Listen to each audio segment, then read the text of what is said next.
Hello and welcome everyone. So, this is going to be first stream of the new year.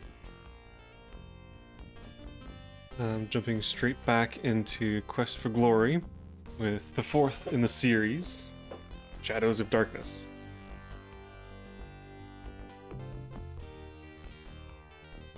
So, I have already played through the first three in the series.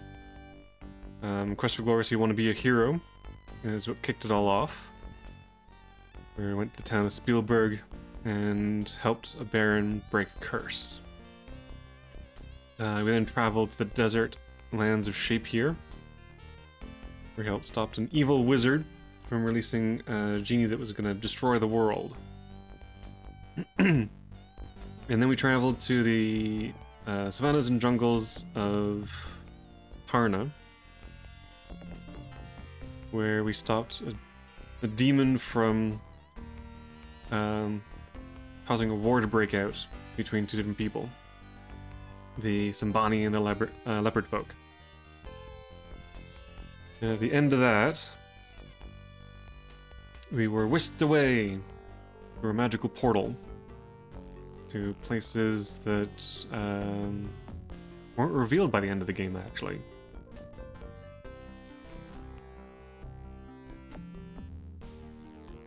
So, this is now Quest for Glory 4. So there are a few interesting updates in this game compared to previous ones. First off, a bit better audio. For example, the music that is currently playing, which I'm really hoping is not copyright. But I try and talk over it as much as possible, and I may turn off music when I get into the game, if I can.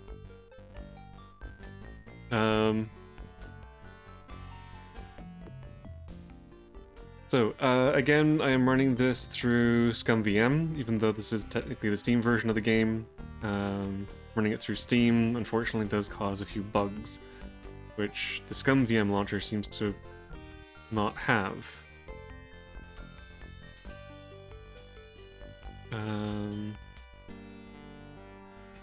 But yeah, so, as usual for these games, when you start, you're given the chance to import a character from the previous games. I have my save file from Quest for Glory 3, which means that the adventures of Trystan the Wizard continues. So, I can import a character. Now, before I click on this, there's another little change to these games. And that is that there is some voice acting. I don't know if it's throughout the entire game. I think there might only be a tiny little bit of it. But, I'll turn the audio up a little bit so you can hear the voice. But I'll keep it turned down for like the music and sound effects and stuff. And we'll have to see what it's like in-game, whether or not it has a lot of voice acting. So, anyway, here we go.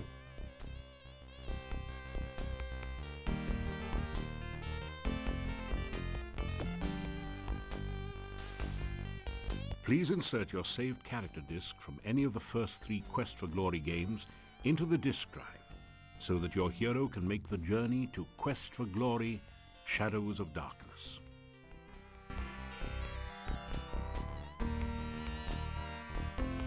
I don't know how well that came through, but anyway. Alright, so I have my save game from Quest for Glory 3. Your character has been successfully imported. Welcome to Shadows of Darkness.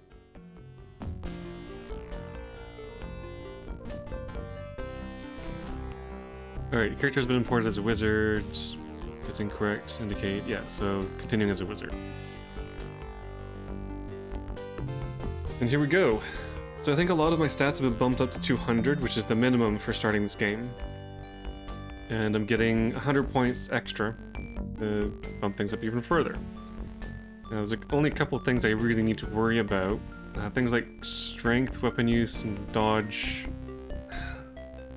might be kind of useful to have, but honestly, the further through I get with these games, the less I rely on actual combat, and the more I just spam Fire Dart.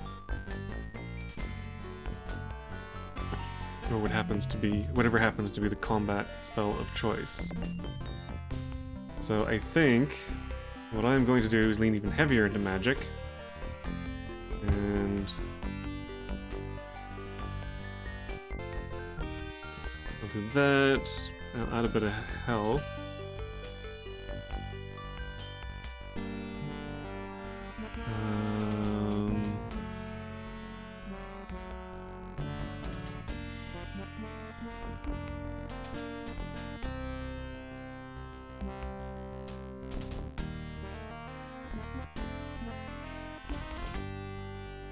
Go with intelligence, which I think is more mana points.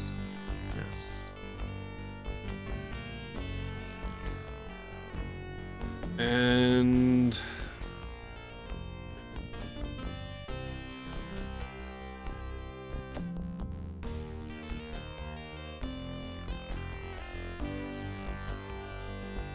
let's just go a little bit into each of these.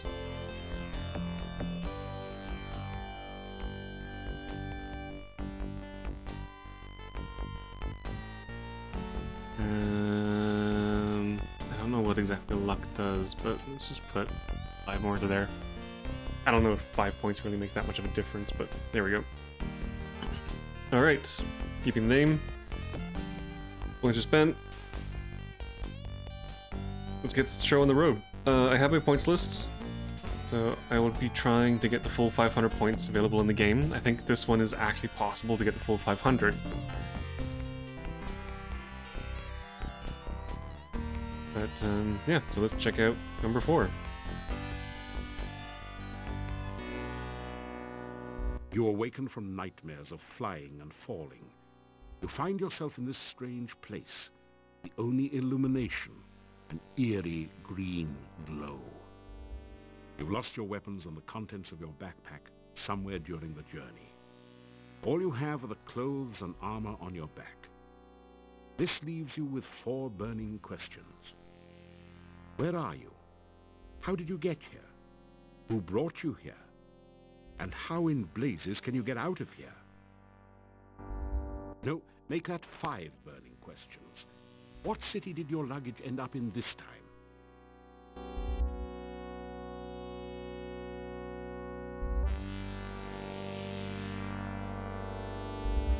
I actually don't remember this being voice acted the last time I played it. I wonder if that's a new addition they added to the Steam version?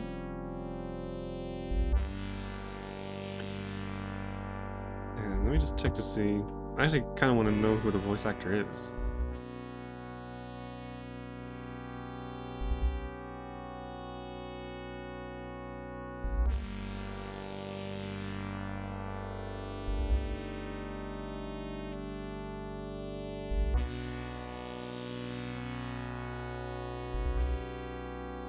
Oh, it looks like there's a bunch of voice actors.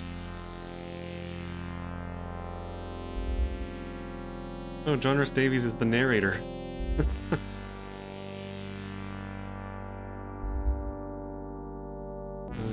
Jennifer Hale, Bill Farmer, okay.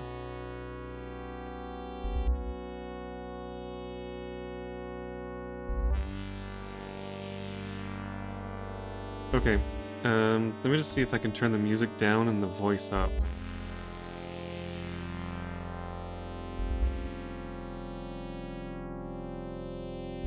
No, it's all just one volume setting. Dang it.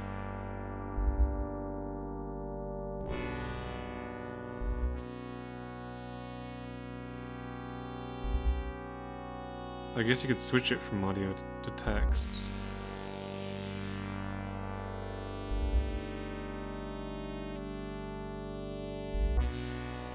Let's keep it on audio.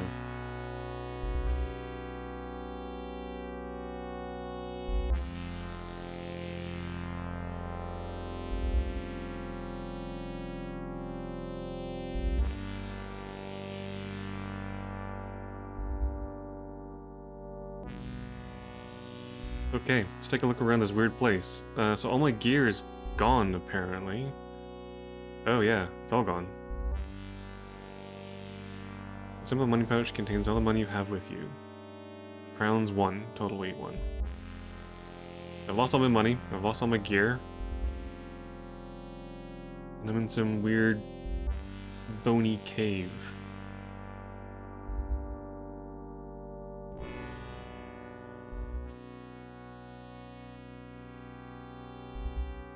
This is some kind of altar to the Dark One. The top is covered with sand. Torch holders flank the altar to provide light for nameless rites and unspeakable rituals. It's so weird hearing the voice acting rather than having to read everything out. It looks like a torch, but there doesn't appear to be any pitch or other flammable material on it. Okay, so I might need to see if I can find something to light these torches. The deteriorated corpse has grown partway into the cave wall. You are in a large cave, dimly lit by glowing lichen on the walls. Strange, irregular outcroppings of stone grow from the ground, looking like the skeleton of some enormous beast. Here and there, petrified human bodies seem to grow half in, half out of the floor and walls. Those bodies are merged into the floor, yeesh. Okay, can I actually do anything with these things? A brief search reveals a piece of hard grey rock, which you take, and some coins, 3 crowns and 13 kopecks. Crowns and kopecks. Okay, what is this stone that I picked up? Piece of flint. Ah, okay. You have a small grey piece of flint, much like the one described in your famous adventure survival course manual in the fire starting section. You vaguely remember something about using flint and steel together. Okay, so I still need to find a piece of steel or something. Did that include both of these? Can I search this one as well? You find 30 assorted copper and gold coins on the body. Okay, so I'm just finding money.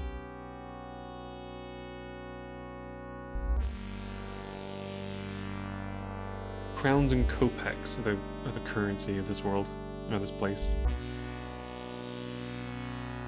Okay, let's see. Is there anything in these? You take the torch. Oh, I can just take the torch. Okay. What about the other one? This torch is firmly embedded in its holder. No, so I can't take that one. Okay.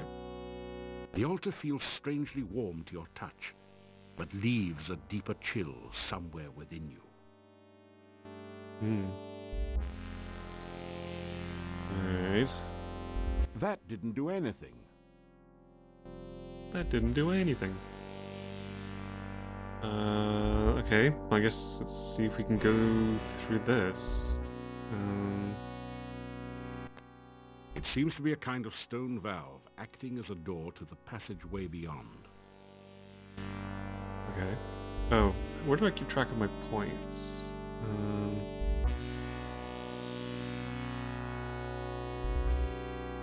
Oh, here we go. Score 0. Okay. So I haven't gotten any yet.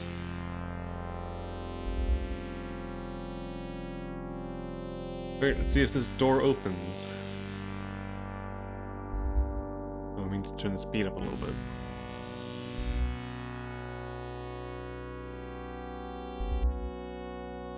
The valve won't budge. If you had a bit more light, maybe you'll be able to see how to open it. I need a bit more light. Okay. Can I just use this to light the torch? It takes flint and steel to make a spark. You only have the flint. Okay. So I do need to find some steel. Is there anything that looks like a sword or a dagger or something? You are in a large cave, dimly lit by glowing lichen on the walls. Oh, I know that already. Strange, irregular outcroppings of... You are in a large... No.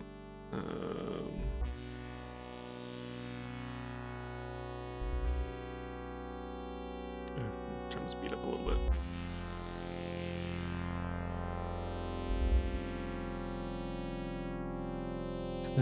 they move.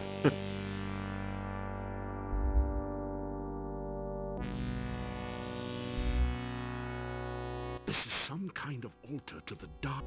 I heard that. Okay.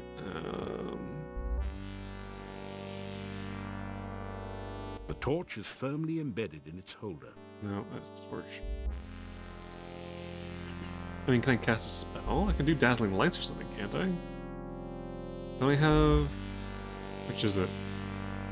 Juggling lights. Can I just do this?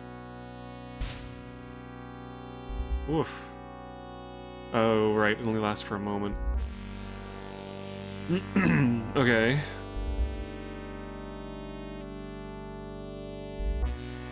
You are in a large cave. You are in a...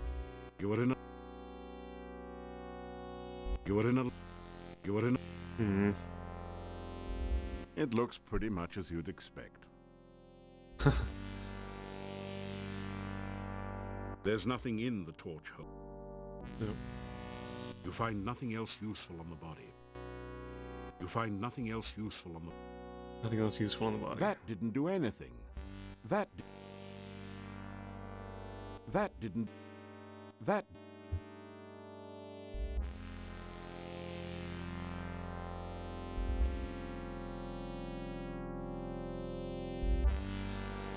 That did... How am I already stuck?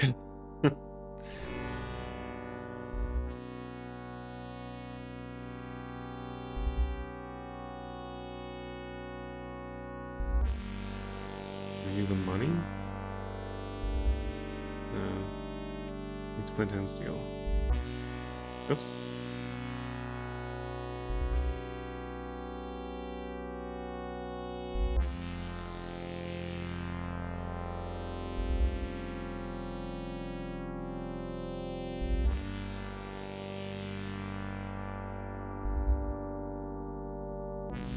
Is there like a dagger or a sword sticking out of something that I'm just not seeing?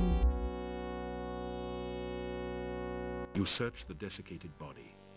The only still usable item is a dagger which you pick up. Ah, there we go. However, lying around the bones are some coins. 5 golden coins. Each have a crown stamped onto them. And 13 small copper coins, each stamped 1 kopeck.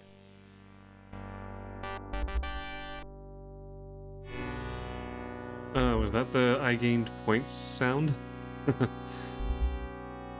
It is. Okay, 2 points, I guess, for recovering the dagger. Okay. First points of the game.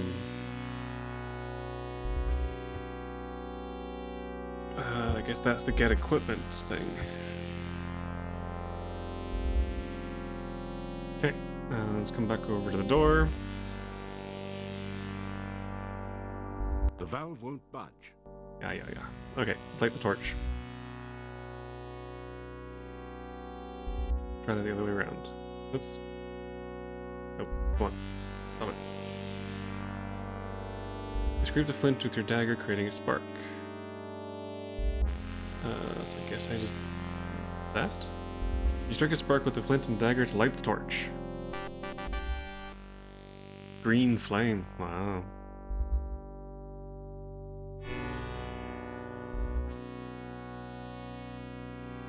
Okay. Light the bone cave. There it is.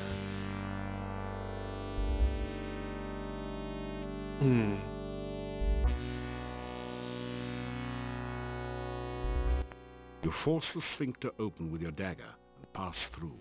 Sphincter. You've made it into a large chamber. Stone valves, like the one you just passed through, apparently block 3 other passageways. There is a huge stone altar in the center of the room, and an exit to the south. Okay.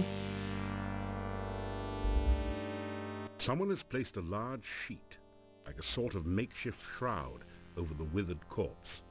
It also has a small money pouch. Money pouch, you say? The rough stone altar is covered with dark stains as of blood long since dried to powder. You feel a creepy, uneasy sensation whenever you pass near it. A stone valve blocks this passageway to another part of the cave. A stone valve blocks this passage. Okay, that's the same. Alright, well, let's take a look at this. You pick up the canvas sheet and take 3 crowns and 17 kopecks from the pouch. He won't be needing them anytime soon. Okay, cloth shroud. It's a cloth. 1-yard square piece of canvas cloth. Then wear it? You spread out the square of cloth for a moment. Apparently not. Okay. Anything on That these? didn't do anything. No. Can't do anything with this. The altar feels strangely warm to your touch, but leaves a deeper chill somewhere within you. Oh, so it's like the other one. Okay. Is it worth going into any of these? Try as you might, the stone valve will not open. Perhaps this isn't the right time. Perhaps this isn't the right time. Ah, right. I think... Try as you might, the stone valve will not open. Perhaps this isn't the right time. Yeah, I think we're meant to come back here. Try as you might. Yeah. Okay, let's leave the cave.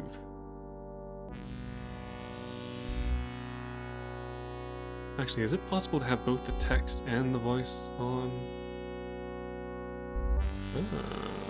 Okay, I guess that's like subtitles.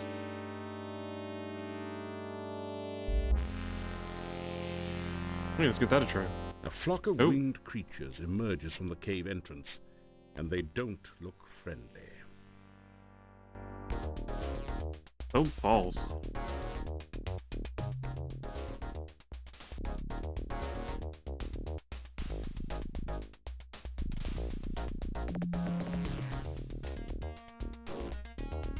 Can I not shoot up?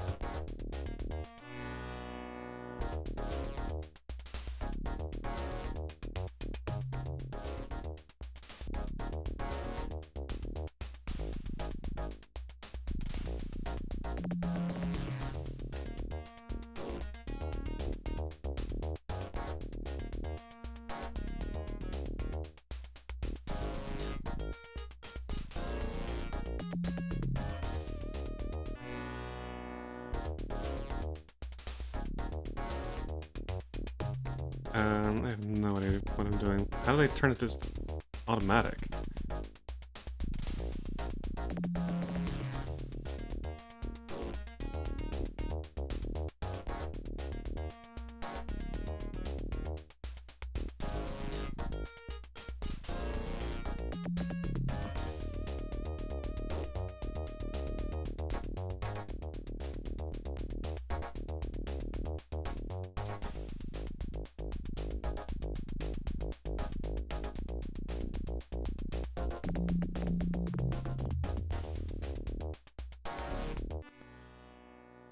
In a bitter battle, you were better than the badders. You kicked some butt, too.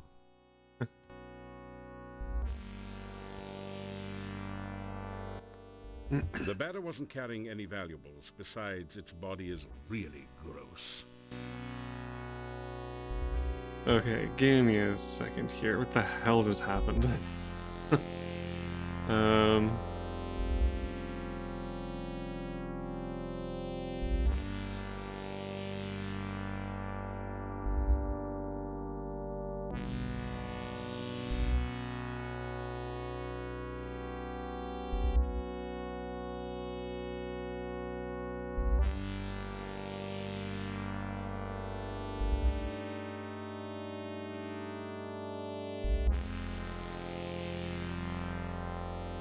Let's see here.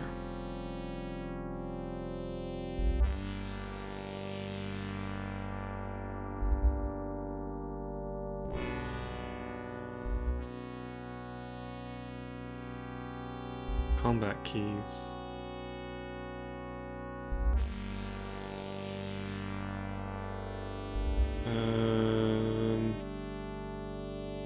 Shift and letter at the different spells. Escape is run away. Left arrow move back. Shift left arrow is defense. Down arrow is duck.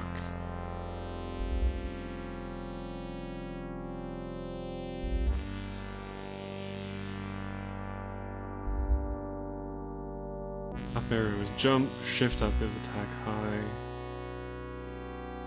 Move right.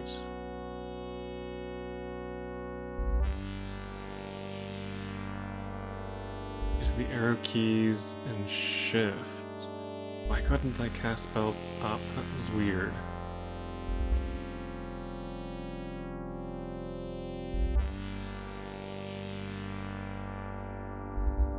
You can click on the monsters to move towards them and attack, behind you to retreat, or on your character to block attacks.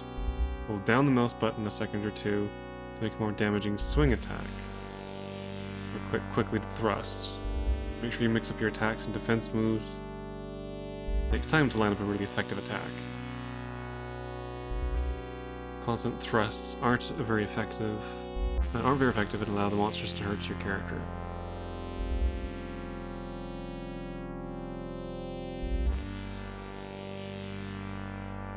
I guess I just can't cast spells at flying enemies? That's a little weird.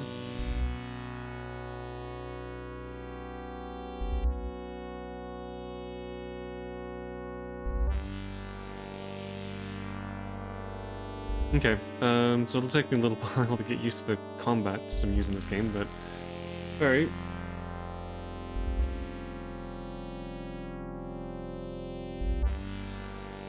I guess now we leave. I doubt I can rest here.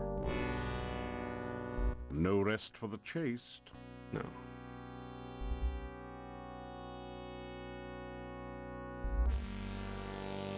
What I will do though is turn the speed down just a tiny bit. Okay. You can see the entrance to a large cave at the bottom of the pit. You catch an occasional glimpse of a horrid, multi-tentacled monster just inside the cave. Ooh, that doesn't sound good. A heavy rope bridge spans the deep chasm. A deep pit filled... Am I gonna need to do the levitate trick again? You can see a glint of light somewhere beyond this exit.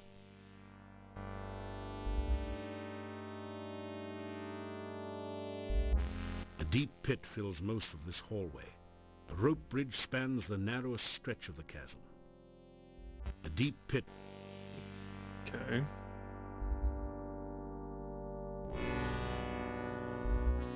Take the rope, test the rope, fly across. Enough already. Fly across.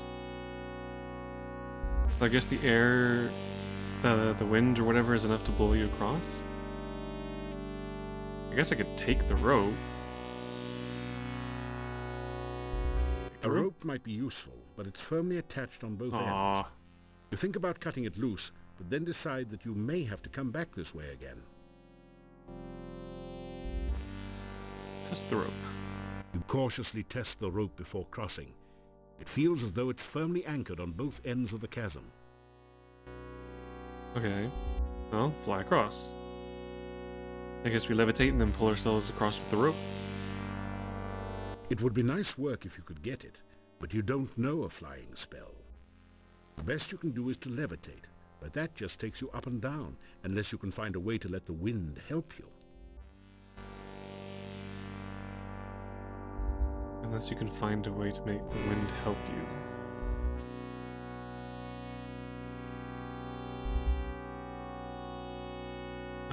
Before I get any further, I might just save it real quick, so I don't have to go through all the character creation and stuff. Day 1! That way, if I mess up, I can always come back to here. Alright, levitate. Levitate is that one.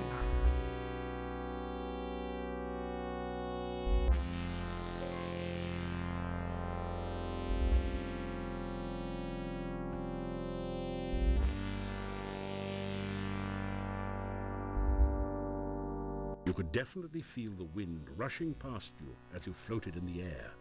But there wasn't quite enough push. You need to find a way to catch more of the wind to sail your way across. Oh, sail. Okay. That didn't do anything. That didn't do... I need to use it when I'm in the air? Hang on. Oops, that's not the right one.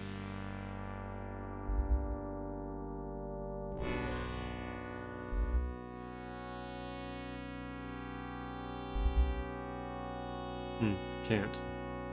You could definitely...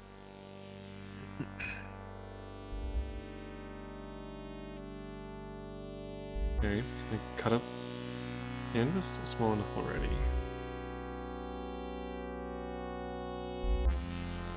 Nothing happens. That didn't do anything. As you hold up the sheet there we like a go. sail, you can feel the wind pushing it, and you, towards the pit. Unfortunately, you're a little too heavy. You don't think the wind is powerful enough to push you across safely. That's why I levitate while I'm holding the cloth. Wrong one again. Oh no! Scary tentacle monster. You just barely made it across the pit. No food for you. That wasn't worth points? Really? Maybe I have to leave the cave for it to be worth points. Oh no, 23. Okay, where'd all those points come from?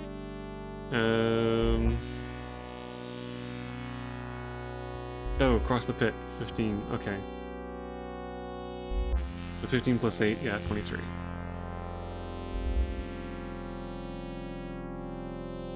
It's not always going to make a noise. I have to be aware of that.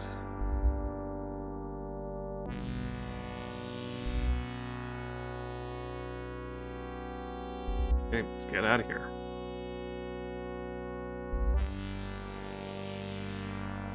Oh. You slip through the mouth of the cave, just in time to avoid being crushed by its closing jaws. I didn't say phew.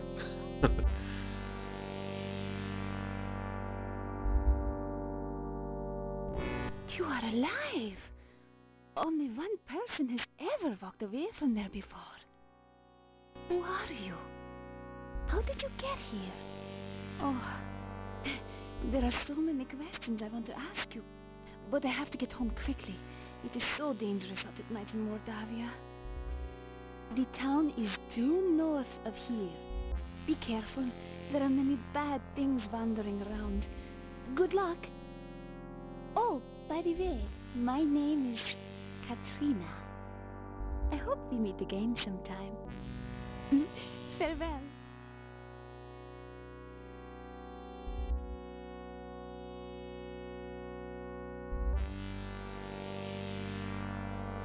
I really do hope the voice acting comes through in the video. I'll have to check it afterwards to see if it's actually loud enough to hear. Right, okay, look at this scary creature. The cave mouth looks like the jaws of some horrid creature, waiting to chew up and swallow anyone who should be so foolish as to try to enter the cave. Rocks have formed an island within the goo. The The goo. icky, greasy, grimy goo flows close beneath your path at this point. Rocks have formed an island. The archway above the path is inscribed with 8 arcane symbols. You recognize 7 of them, from Arcania 101 no doubt, as the symbols of blood, bone, breath, essence, heart, the mouth, and the senses. The 8th is new to you. It looks a bit like a 6-tentacled starfish, or perhaps more like a squished squid. Something about the symbol fascinates and scares you at the same time.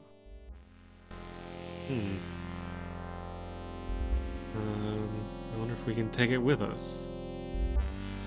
Actually, let's see if we can get a better look at it first. This symbol looks like a 6-armed starfish, or perhaps like the tentacles of an octopus. You sense a feeling of strange, chaotic power from it. Strange chaotic power. The six-pointed symbol seems to pulse with energy and comes loose in your hand when you touch it. You have the feeling that you may need this sign, so you carefully store it in your pack.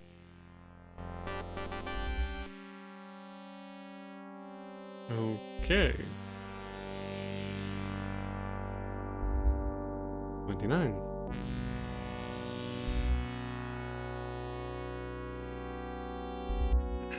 Get the sign.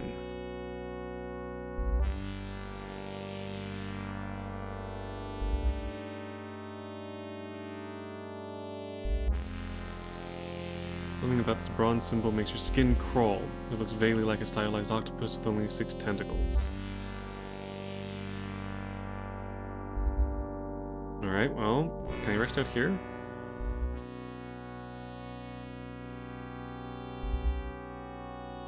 Let's see, let's do an hour.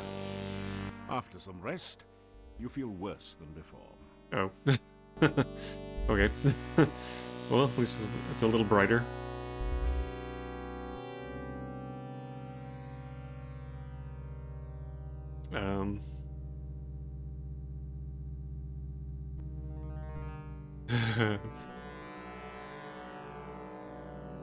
The path is dripping with slimy goo.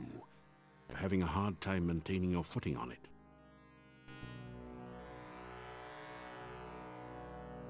Uh-oh. Am I gonna slide down this thing? Can I even go this way, actually? Hang on.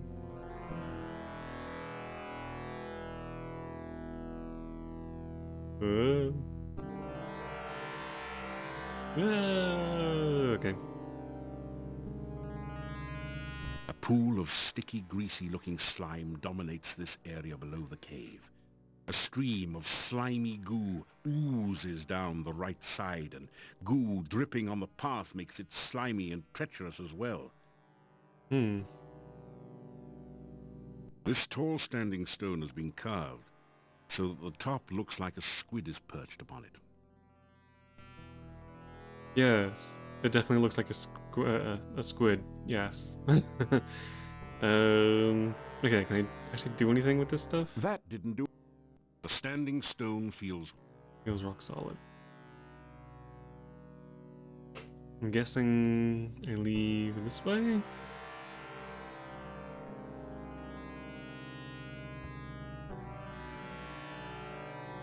Or no? Which way is out?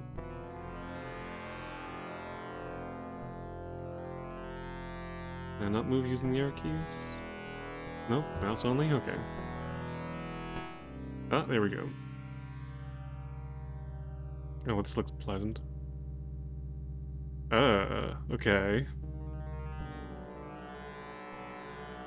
The heavy odor of decay overwhelms your senses and makes you feel slightly nauseated as you survey this gloomy swamp.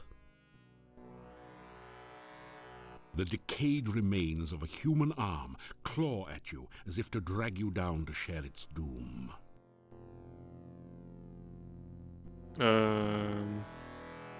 That's a lot of them. Okay. I guess I jump from thing to thing.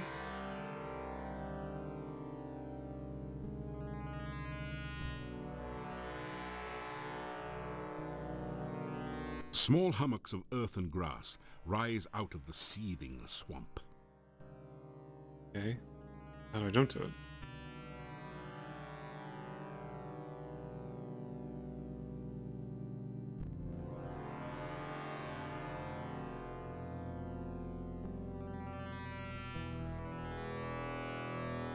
Okay. Is there like a jump thing that I need to do? No, it doesn't look like it.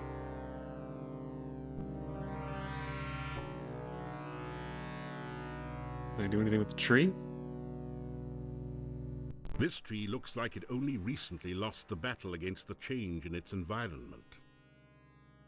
The heavy odor of decay overwhelms your senses and makes you feel slightly nauseated as you survey this gloomy swamp. Oh. As you find yourself sucked Oh. into the thick muck, you realize that you're never going to be able to move in the swamp this way.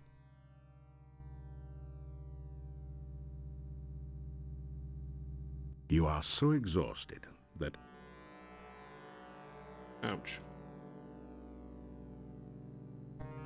Okay, let's rest for a little bit and recover some stamina. That took a lot. After some rest, you feel better. You don't have any rations. You better get some food soon. Uh-oh, starving to death.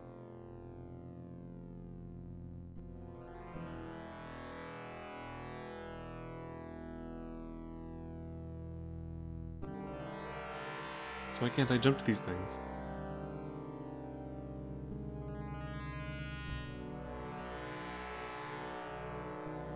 Can I zap one of these things? What happens if I...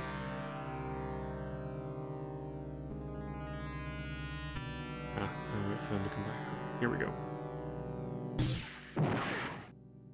No? No, that doesn't do anything. Okay. What if... Use force bolt on the tree and I can knock it over? Nope. The hummock has an unpleasant squishy feel, but at least it's more solid than the rest of the swamp. The rocks are slippery and unpleasant to the touch. Swamp muck oozes through your fingers. Ew, why would I touch it?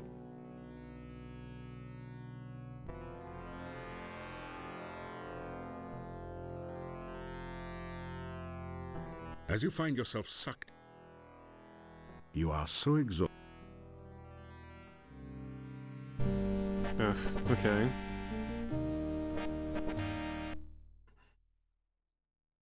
Oh, automatic save. There we go. Alright, I'm fairly certain I'm supposed to jump across these things, but how the hell do I actually jump onto them?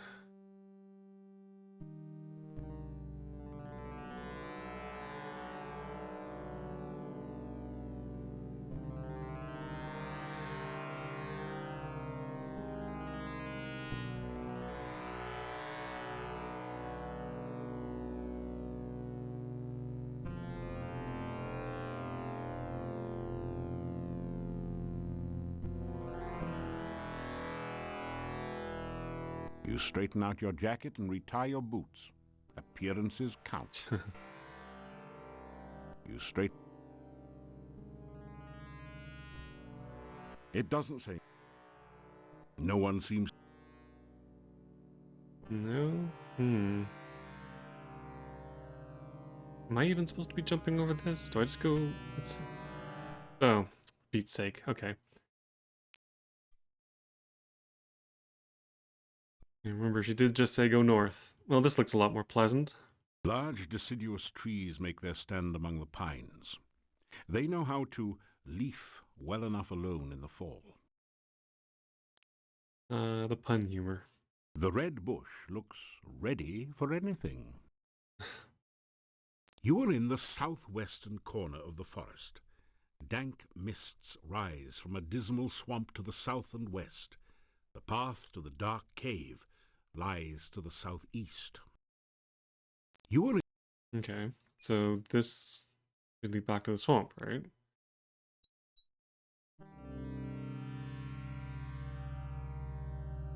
A different part of the swamp. You see a tree whose... No. You see a tree... What is the tree this? No, okay. You pick up a single slimy bone. Okay, so I have a slimy bone.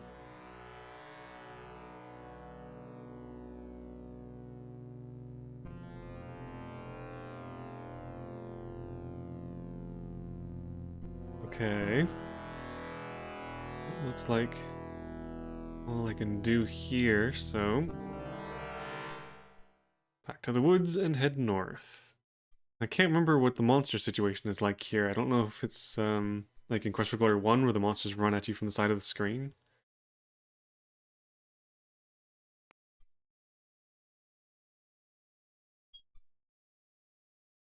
You are in the southwestern corner of the forest. Dank mists rise from a dismal swamp to the southwest. Southwestern corner of the swamp. A babbling Of the brook forest. chatters its way through the forest.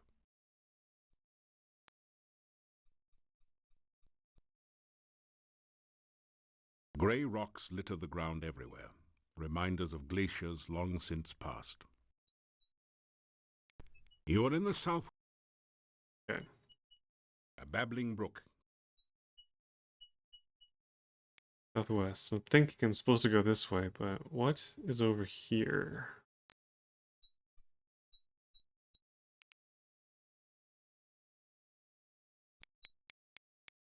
I've only played this one a couple of times. I remember bits of it, but I don't remember it very well. So unfortunately, I don't remember the map at all. A tinkling brook winds its way through the forest. Tinkling Brook. Grey rocks litter the ground. You're in the southwestern corner of the forest. Dank mists rise from a dismal swamp to the south. You can barely glimpse a lovely lake through the trees to the west. A lake to the west. It doesn't look like I can actually go that way.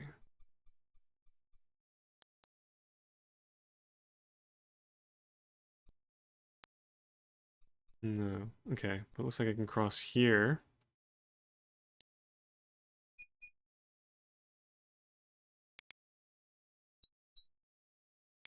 The hungry hunting hawk alertly searches for signs of game not already claimed by the forest monsters.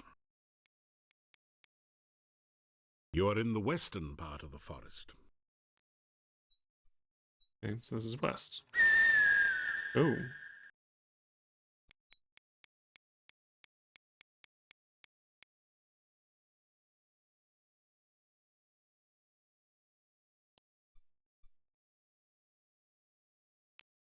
The ground bears a rich carpet of fallen leaves as the trees prepare for winter's annual assault.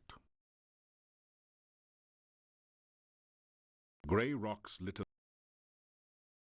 Okay, so this should lead to the lake? Yes.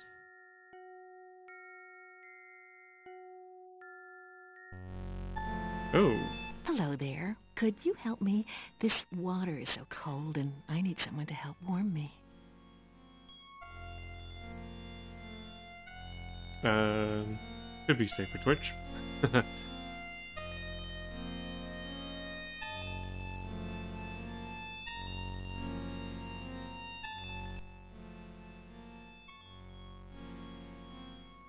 Hello, naked green-haired lady. What is your name? I am the Rusalka. Please, take my hand and help me. Rusalka. If you take my hand, I'll be happy to show you what the lake is like. You're not going to answer any of my questions, are you? If you take my arms, I'll be happy to talk to you about anything you'd like. Why are you in the water? You ask what a nice girl like her is doing in a place like this. It's so nice here in the water. Why don't you join me?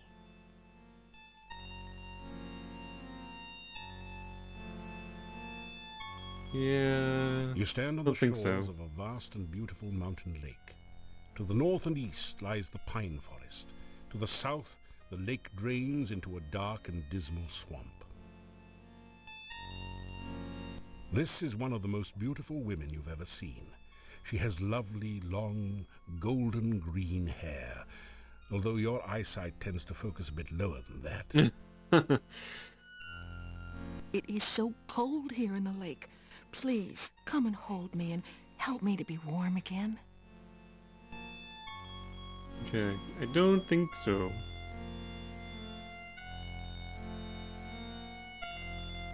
Sorry, lady.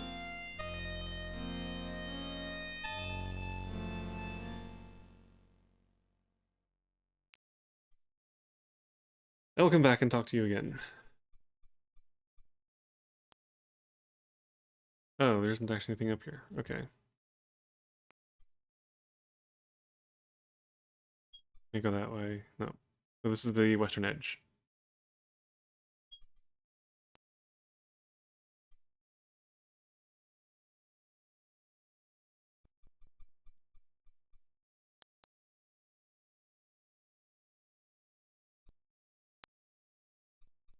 Hello again, bird. You are in the western part of the forest. An old road once led to the east. Only after careful searching do you manage to find traces of the road to the south as well.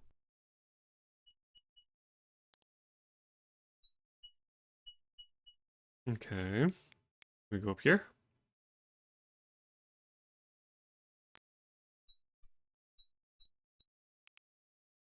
Ooh, maybe I should get a map. Otherwise I'm gonna get lost.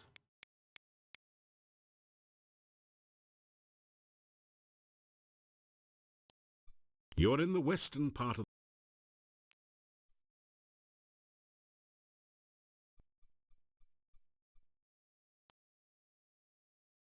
Hmm. Blue flowers. Wildflowers bloom with the autumn weather. Oh, can I take some? You pick a few of the Yay! I have some flowers.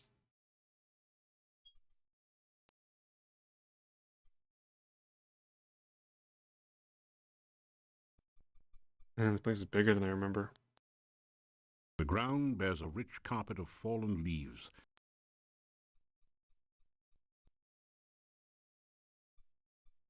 Oh, hello.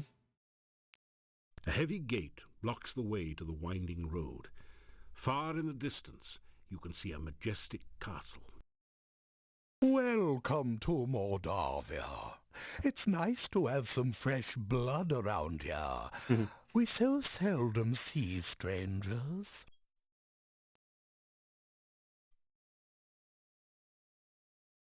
Well, hello there, very friendly and completely not dangerous person. What is your name? I am Boris Stovich. What can you tell me about the castle? This is the castle of the Boyars, the title of the rulers of Mordavia. It once belonged to the Borgov family for generations, but the last Borgov has been dead for many, many years. I'm sure he, yes, very much dead. I totally believe that. So I guess Mordavia is the place that I'm in. Mordavia is the name of this valley and of the town. Even the inn is called the Hotel Mordavia. The name means Dark Valley. Okay. Borgov family. The heads of the Borgov family were the Boyars of Mordavia for ages. The last Borgov disappeared at the time of darkness.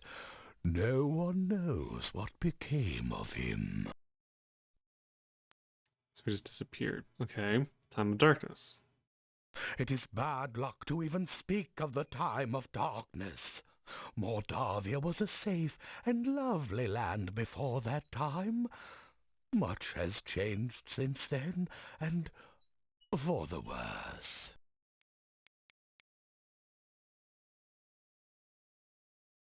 Boyars are rather like barons of other lands.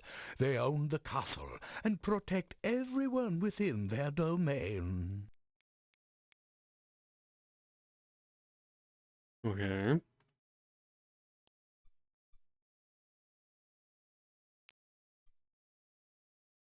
Wait, is this one that I asked? I'm not certain who all lives in the castle. Oh. I so seldom see anyone from there. There's the master, of course. Then there's the strange foreigner. There's also the master's daughter, I believe, and some rather strange guards. Beyond that, I really can't say. So a strange foreigner and some strange guards.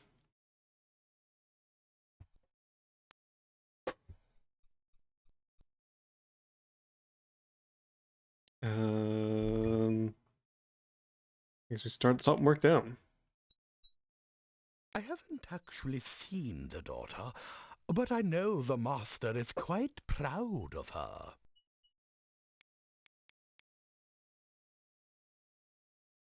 The master desires privacy, and I respect that wish. As I always say, the will of the master is the shall of the servant. I wrote that. Okay. He is an unpleasant sort, with a short beard and moustache, and a funny hat. He is rude when giving orders, and he has the habit of staring at a person and licking his lips. Most unsavory. Oh, that doesn't sound good. I have only caught glimpses of them occasionally, but I don't think they are quite human. No matter. If a man does a good job, then whether he is a man does not matter.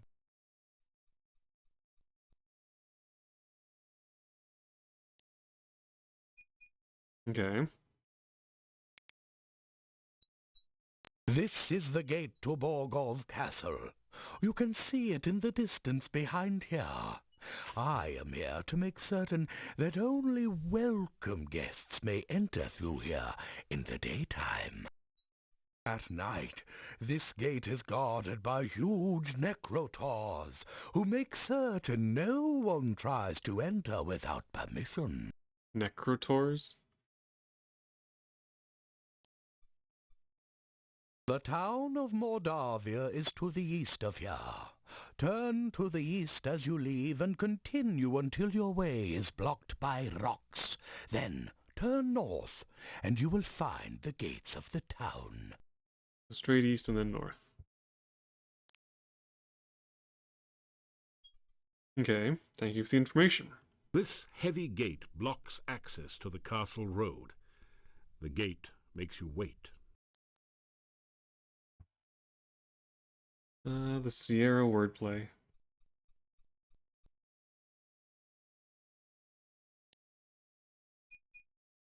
Far in the distance, you can see a grim but majestic castle.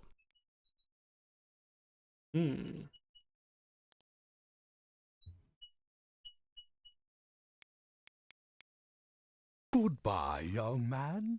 May the fireplace be warm and the drink cold at your journey's end.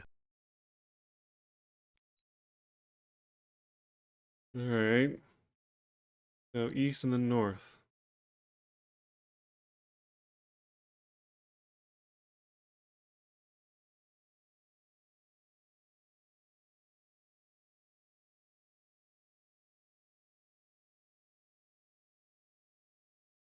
I'm guessing that's the village. Just past the hill, you can see cultivated fields and a walled town.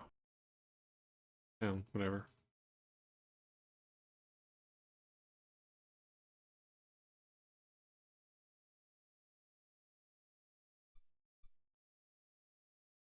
Ooh. Some beautiful giant pumpkins are growing in the field. Tall shocks of corn have been harvested and wait here to be stored for the winter. The villagers have erected a scarecrow to keep birds away from the newly harvested corn. Do scarecrows actually work? Not exactly much of a gardener or a farmer or anything, so I don't know if scarecrow is an actual thing or if it's more just like a old wives' tale or something. See if we can take a look at any of these things. You've never been very good at making pumpkin pie. Oh, wait, can you make a jack-o'-lantern? Oh.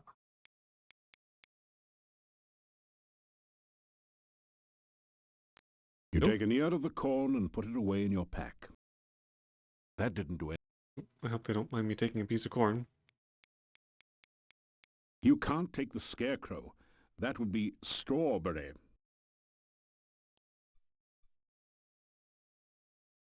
Oh, because of robbery, right. Haha, funny joke. One of the tall trees of the forest frames the town gate like a natural archway. Twin towers stand over the town wall, massive silent sentinels over the gate.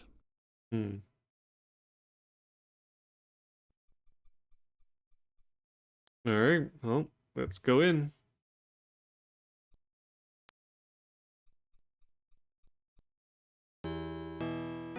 Wow.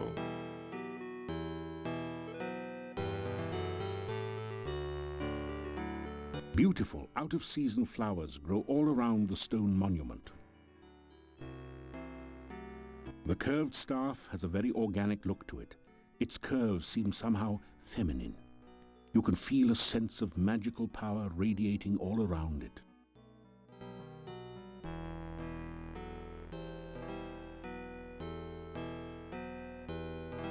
The staff feels warm and almost alive in your hand. You hear an eerie voice in your head. This I must first do. The sacrifice of life for one of love. You find yourself letting go of the staff very quickly. Sacrifice, okay. I'm guessing as a magic user I'm supposed to get this staff, but I guess there's something I need to do first.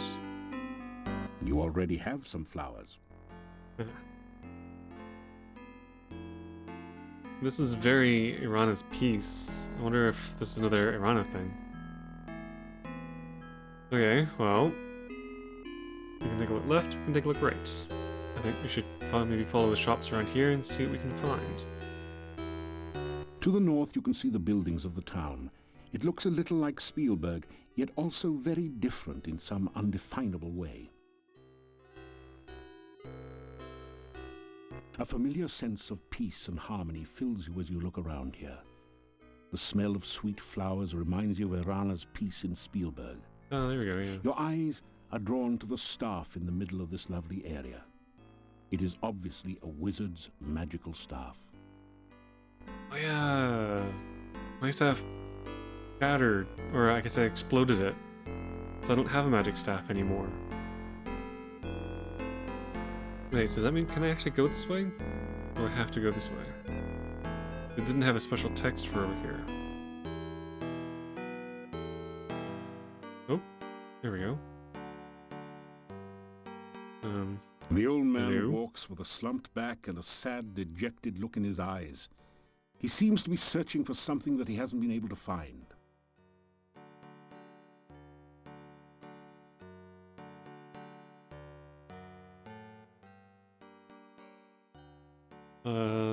Hello, sir. Who are you? I am Nikolai. Have you seen my honor? Oh, so he's looking for a person. Honor. Have you seen my honor? Guessing I'm not gonna get any information from him. I am looking for honor. Yeah. Have you seen honor? Okay, I will be back later. You Okay. don't notice anything special there? The archway leads to the northern section of town. Okay, let's get this straight. If the windows are eyes, and there's a nose and a moustache above the door, then the door must be a mouth. Dope. A set of brightly colored pull ropes hangs down in front of the door. Or maybe they're just stray moustache hairs. Oh, yeah, eyes, nose, mustache. That's the mouth. The sign reads, Dr. Cranium. You wonder what sort of medicine he practices. Dr. Cranium. This doorway leads to a private residence. Ah. You can't make out what's behind the window from here.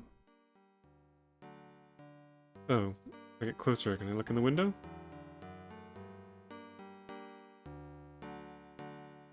You can't make out what's behind. No. I think it's because I'm too low down. Okay, before I go in here, let's take a look around the rest of town. See what else we're dealing with. As you enter the northern part of the town, you hear the sound of a chisel chipping away at a stone block. A man is carving gravestones at one end of the street. Your attention quickly moves from the stone carver to the ominous Gothic building in the center of the street. There is definitely something not right about this structure. Oh, it's a six-legged octopus.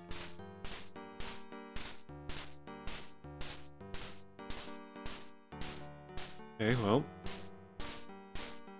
talk to this fellow. Yeesh. Igor! Just Igor! Igor. Adventurers Guild?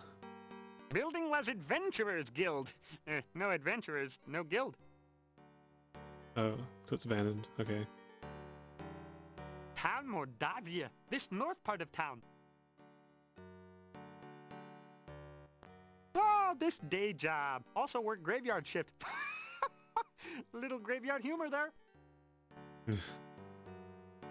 Igor dig graves in cemetery. Igor put dead person in grave. Igor cover dead person with dirt. Igor put headstone on grave.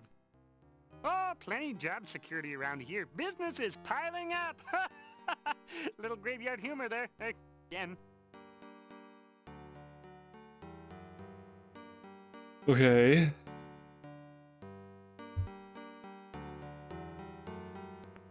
Oh, Igor not hear rumors. Igor not no stranger in town. Igor not no doctor make strange things in lab. Igor not no funny man in inn not funny. Igor not know many things. Igor not hear many things. Wow, okay.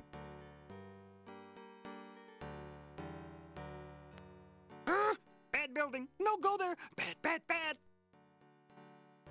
Okay, so the monastery is bad. Did you say the doctor makes things in his lab? Is he gonna be a Dr. Frankenstein?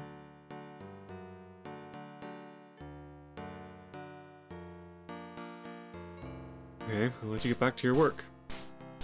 This weather-beaten boarded-up door once sported a painted sign, but you can no longer read it. I'm guessing this was the Adventurers Guild. Okay. There is an indentation near the middle of the shadowed door. It looks like a set of 6 curved spokes radiating out from a central point. Kind of like this. Again, I'm gonna finish looking around first, and then I'll come back and do these things. But I'm pretty sure that's supposed to go in that door. But where's the tavern? You! Oh, jeez. How did you get here? Why are you here? Few strangers come to Mordavia. I am the Burgomeister. It is my job to know everyone and everything that goes on here.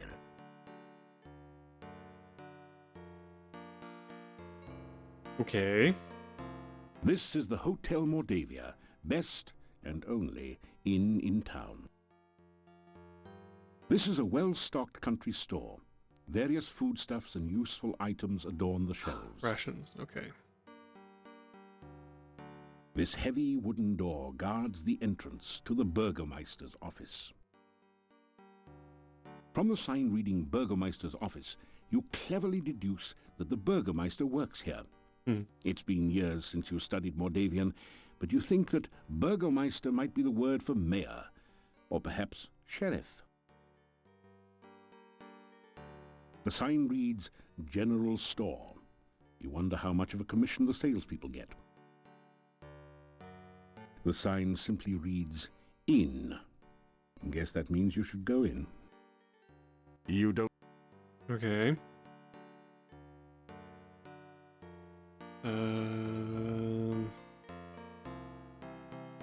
Okay, so it's about the middle of day one. Alright, let's talk to the Burgomeister.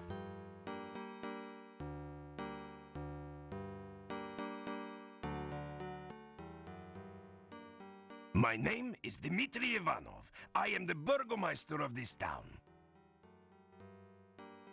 Mordavia is a valley surrounded by mountains. There used to be a road which led from here, but heavy rains have created a swamp at the base of the mountain south of here.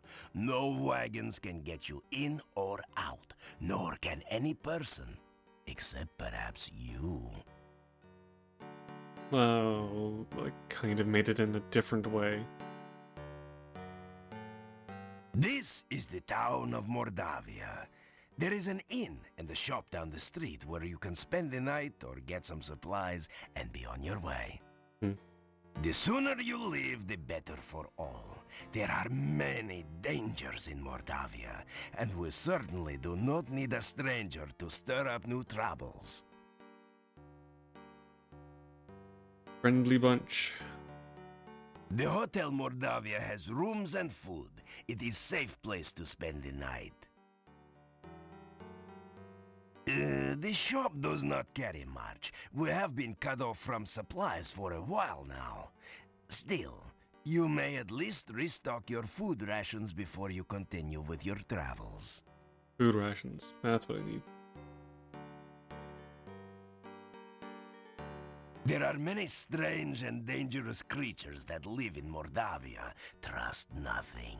The gates of this town are closed at sunset. Do not let yourself get caught outside after dark, for few can survive a Mordavian night or remain sane enough to speak of it. Sounds like a challenge. I'm guessing we're gonna need to go out at night at some point. Actually, I can't remember if actually going out at night is instant death in this game. I think as soon as it gets dark, you just... something kills you? I have a very vague memory of it just being really bad to go out at night.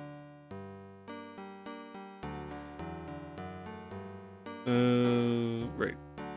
Just leave Mordavia quickly. No good comes from outsiders, and we do not want you here.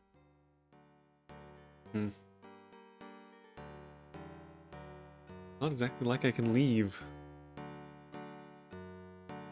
Alright, I guess that's enough. Okay, I think that's it. I think down here just leads back to the entrance. Yeah. Oh, so that's literally those three buildings. Alright, well, let's get some food. Oh, he's gone. Through the open window, you can see the Burgomeister's sparsely furnished office. Doors inside lead to a cell and to the Burgomeister's private quarters.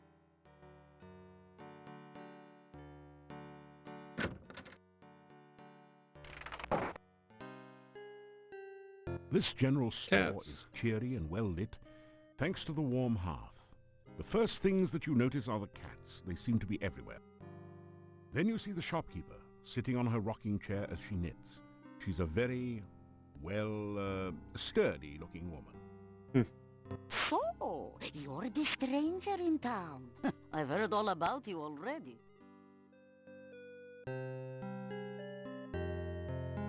Good things, I hope.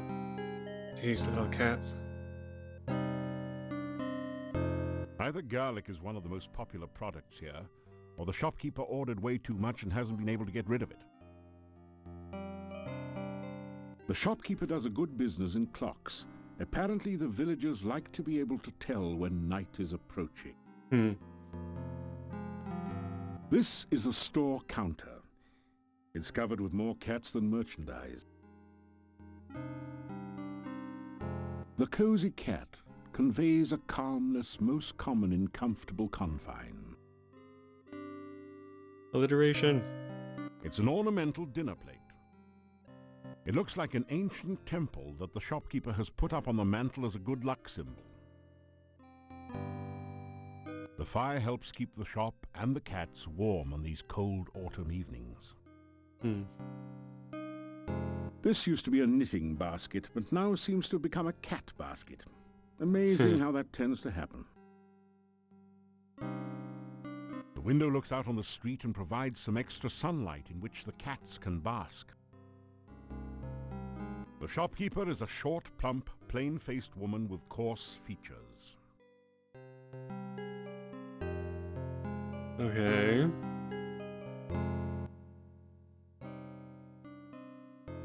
If you must know, my name is Olga Stovich. What's your name, stranger? And what are you doing in Mordavia? You tell her a few things about yourself. Oh, professional hero, huh? Easy to say, hard to do. We'll see.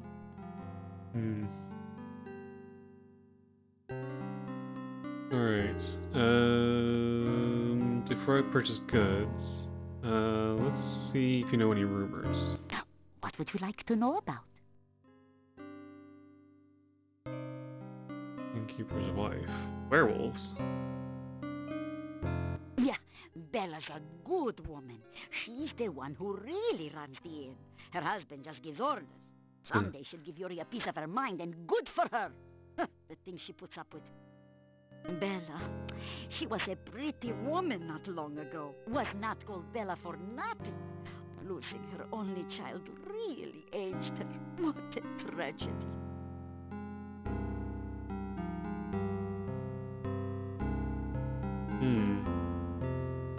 A lot of people going missing. The castle north of town was abandoned for many years. Then, some strangers moved in 4 years ago. No one knows what goes on there now.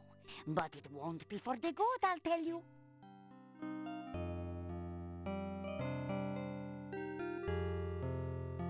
Werewolves are gypsies, no question about it. They change into wolves at night, eating anyone they can get. Nothing can kill a werewolf but silver or magic. So you be careful out in the woods at night. You hear me? The gypsy camp is not at all that far from here. Oh, I didn't realize that this game uses the name Gypsy.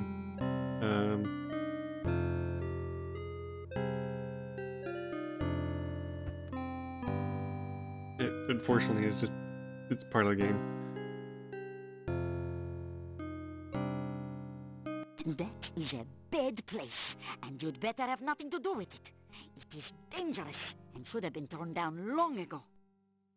Many a stranger never came back after asking questions about it, so don't let your curiosity be the death of you. Well, sounds like an interesting place to go check out. Yeah, my husband and myself had run this shop for many, many years. My husband passed on now, but I keep it just the way he liked it. A well-run shop is a busy shop, he always used to say. Not very busy anymore, what with the swamp. But I try to keep it going the best I can. Mostly housewares, but a few items that might interest you. Okay, well, let's see what you have for sale. Let me see, what could you use? Well, besides my regular items like brooms and pens, I really don't have anything else for adventurers like yourself. Now, I do have some lovely sandwiches you can use for rations. And garlic, of course you'll need garlic. I've also got some oil you can use to keep the weapons and armor from rusting. And if you like sweets, I've got some yummy homemade candy. Although the garlic-flavored ones have all been purchased by now. I'll have to make some more.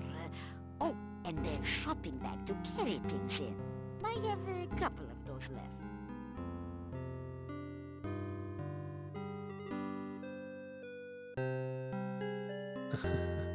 Okay. Garlic-flavored candy? 3 twists of candy will cost you just 5 kopecks. The kids love him. 3 twists of candy. Okay, I think this is just gonna tell me what they cost.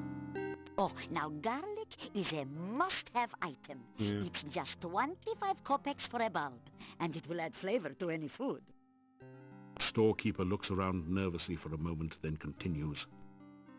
You know, some say garlic also has medicinal and protective properties.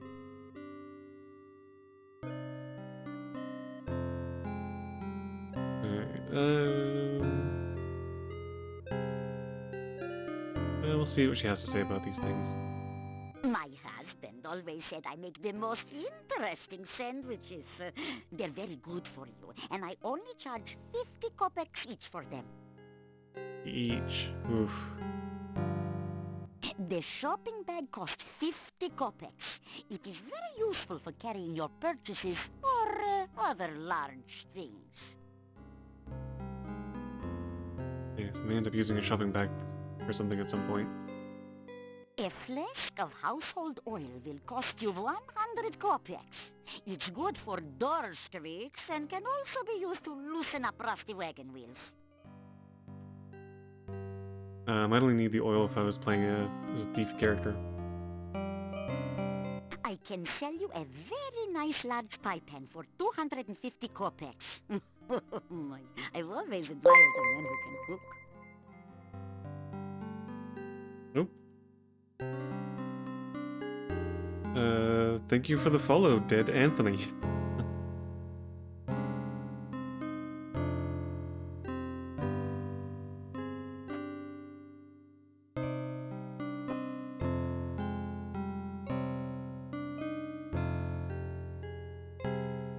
Alright, last but not least, the small hand broom. You can purchase the hand broom for 350 kopecks. 350. I'm sure you'll really clean up with it.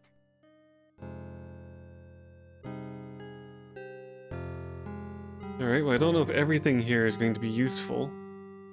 I'm definitely gonna grab some trail rations and clove of garlic, maybe some candy. I don't know if I'll need any of these things.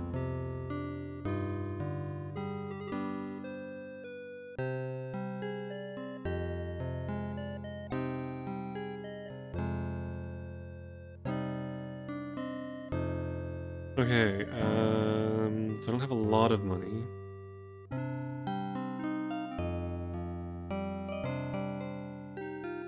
Okay, the rations I definitely need.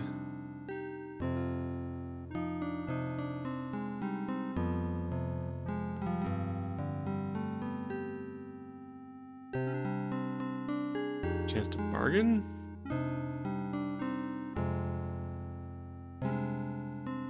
$17 crowns, 18 kopecks. No, there's no bargaining. It's just 50 each. Okay.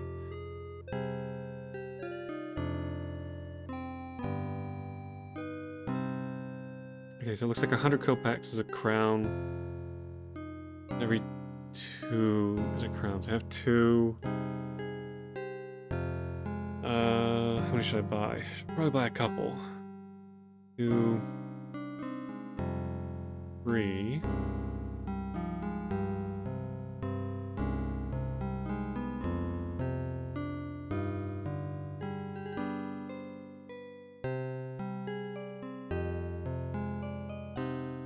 You're most welcome. I'm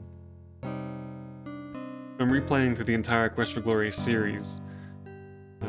Something I've been playing on and off for many, many years.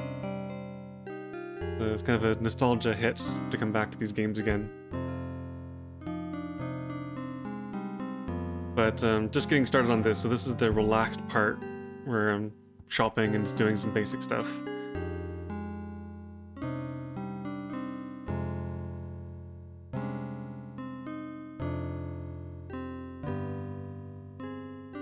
Alright, so 3, 4, go with 5 for now. I'm only getting one of these. Shopping bag. Garlic.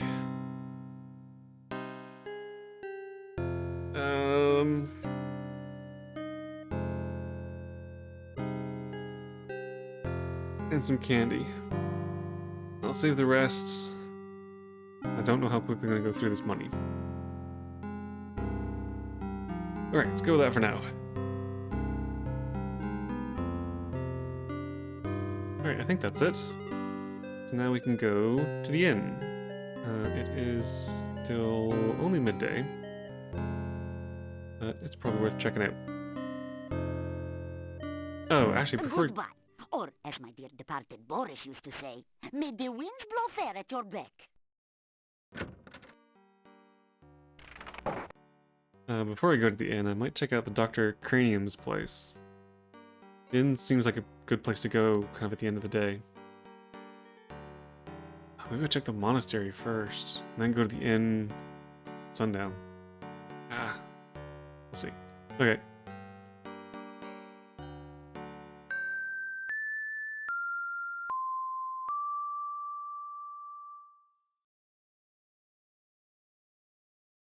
Oh, is this a follow the colors thing? What was it?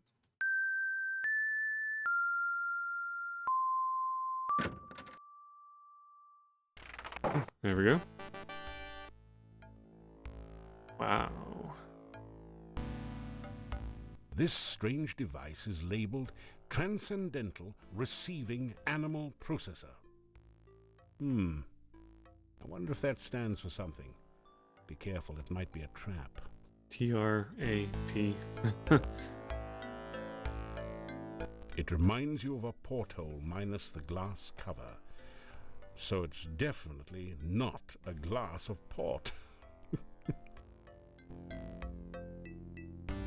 The bust's eyes seem to follow you as you walk through the hallway. Okay. It reminds you of a porthole. Oh, same thing. It's a truly impressive, original, multimedia work created out of whitewash and sawdust. Whitewash and sawdust? The sign says, "This is the key maze." Key maze. There's a sign on the door. It says, "Warning, do not open without appropriate precautions." Oh, okay. The sign on the door says, "Dr. Cranium's private laboratory. Entrance by prior appointment or demonstration of superior intelligence only." Demonstration of superior intelligence.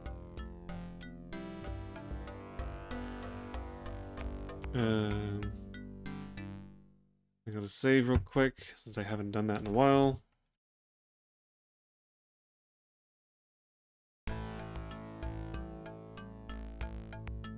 Hey, it moved. The bust's eye. It doesn't say much. That looks like a likely place for a spare key. But you don't find anything. Oh. Oh, it's moving again. The bust's eye. The bust. Okay. Can I do anything with you? Oh, it's a... I think it's a mousetrap. Welcome to the Transcendental Receiving Animal Processor. You can analyze the creature you wish to capture, then apply the proper bait. If the animal is in the immediate vicinity, the trap will catch it for you. If the animal is not in the area, you'll just have to catch it yourself. But at least you'll know what to feed it. Let's start by identifying your animal, okay? Okay. Is it alive?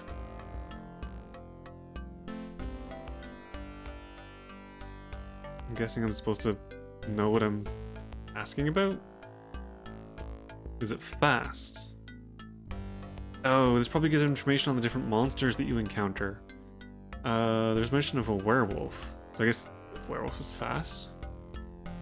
Is it vicious? Yeah. Run away and let it catch you. Okay.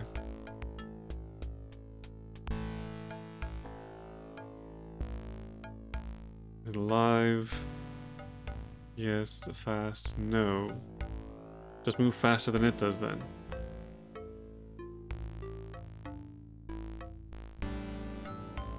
Oh, okay. So this isn't really that helpful. Okay. So this was the maze. What was this again? Oh. Listen? You hear something bouncing around behind the door. A lot of somethings. A lot of somethings. How interesting. It sounded as though someone knocked on the other side of the door as well, several times. Okay.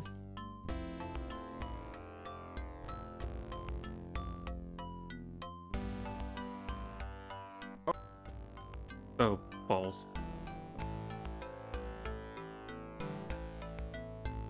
It reminds you...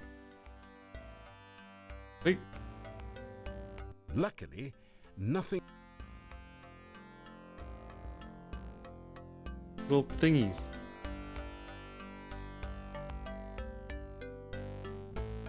You are in a totally weird place. This hallway gives you a strange feeling of Vuja Day. The sense that you've never been anywhere like here before, but maybe will someday. Is that actually what that means?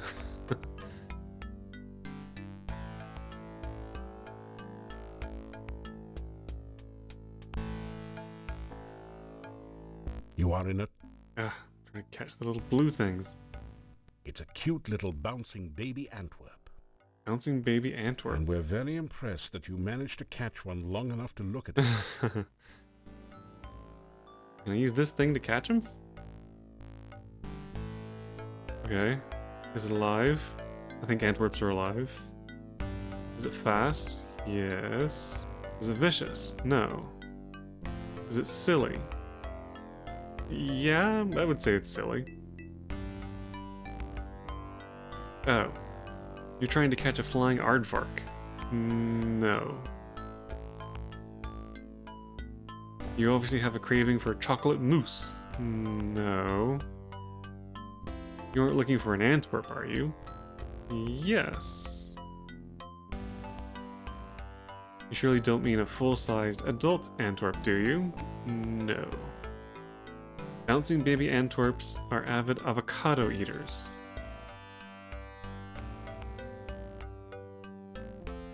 I need to get some avocado. Oh, and that was worth some points. Oof, 37.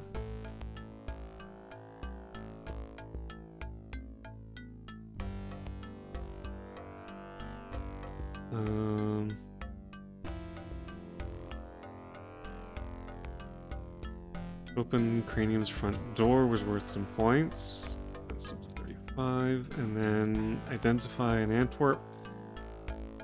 It's 2. Which brings it to 37. Okay. Can I go in here?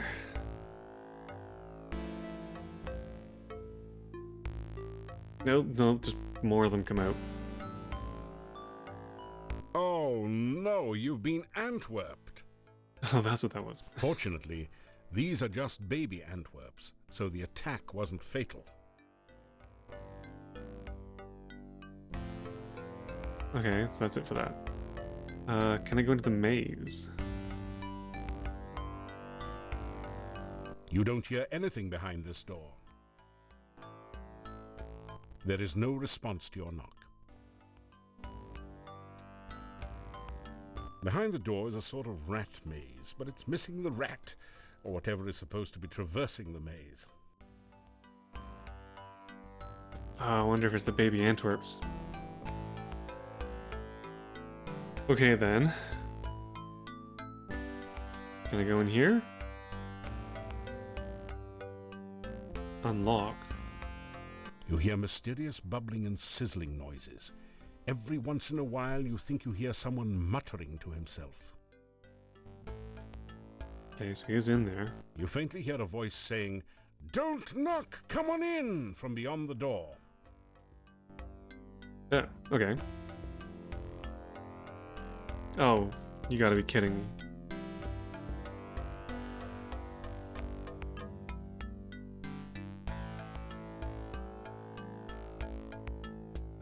Okay, so at least it's not one of the slider puzzles. It looks like...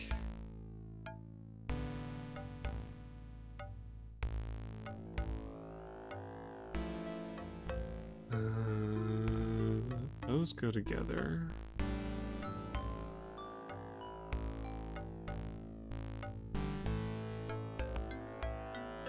Oh, okay, I see.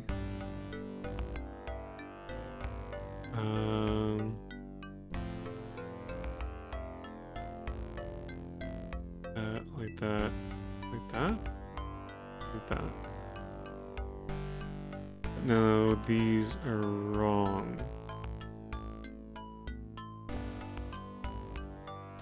Oh, I wonder if this needs to go into the middle.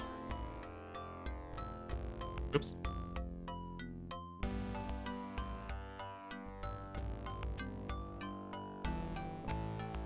Right, and then these things go along the outside edge.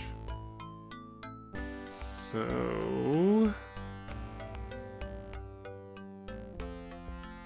Green key, like that.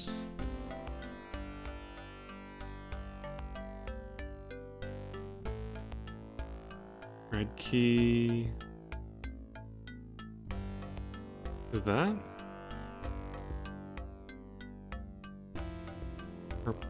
Purple. Purple?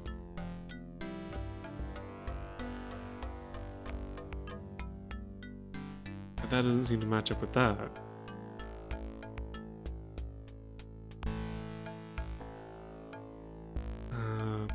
Purple. That looks like it goes there.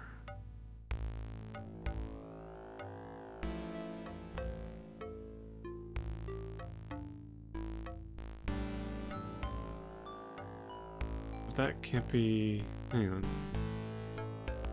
That can't be right because of that.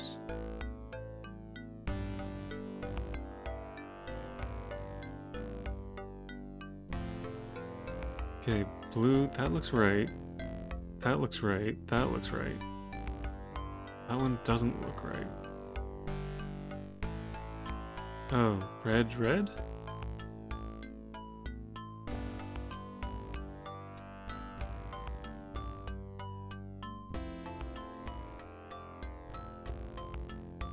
No, that's not right.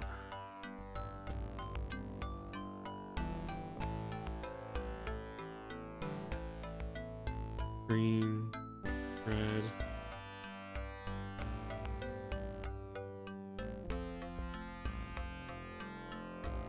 That's not right.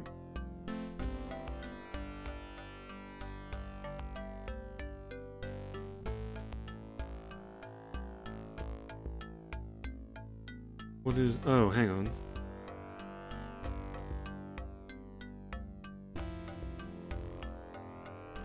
Yeah, that should be like that.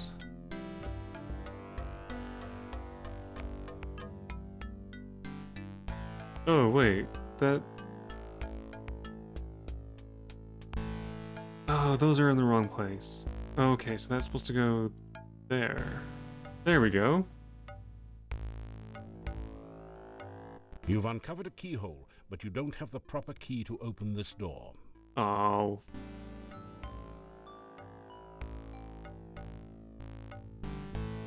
I guess I come back? Well, use a taffy twisted in paper. Maybe the baby Antwerp's like candy?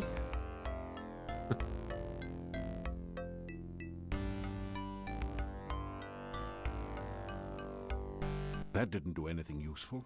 No.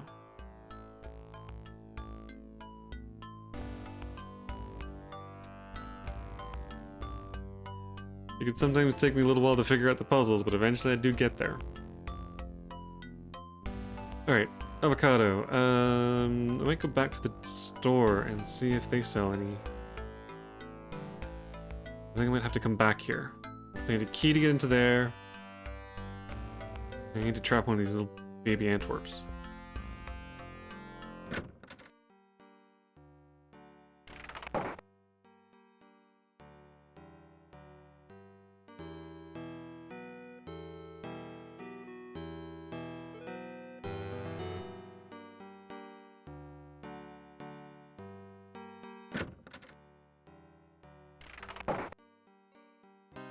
Maybe we can get some from the end. You again? Heard anything interesting lately?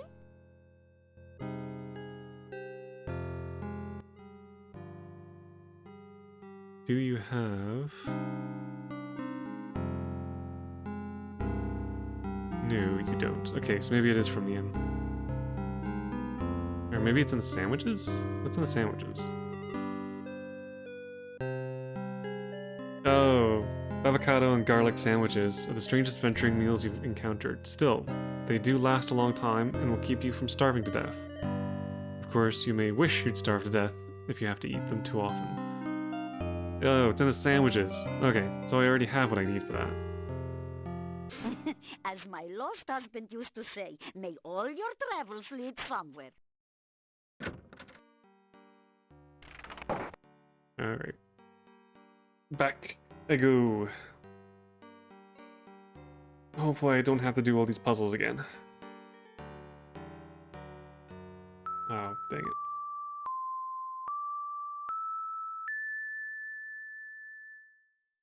So...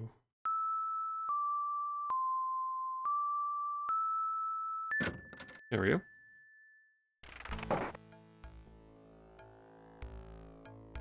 We released the baby Antwerps.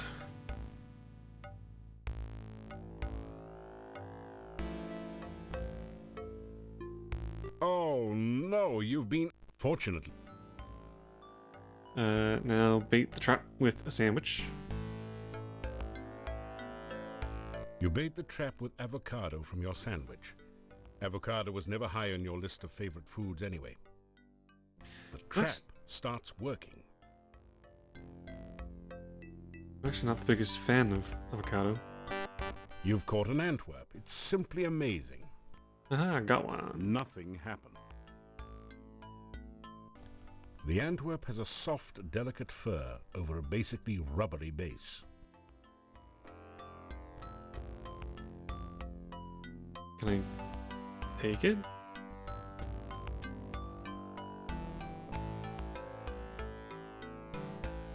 Your Antwerp has now been processed.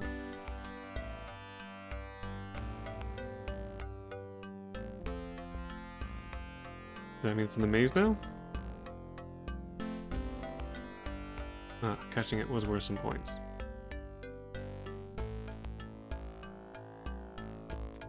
Catch the Antwerp is worth 2 points.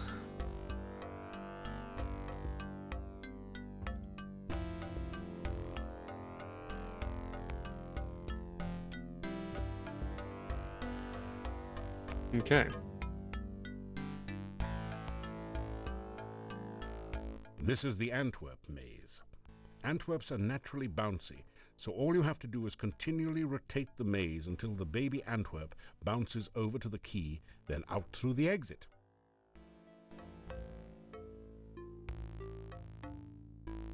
Rotate the maze.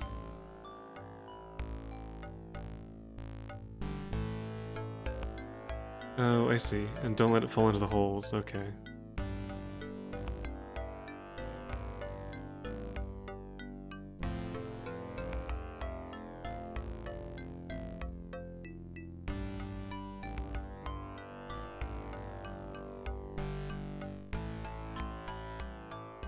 Might have to slow this down a little bit.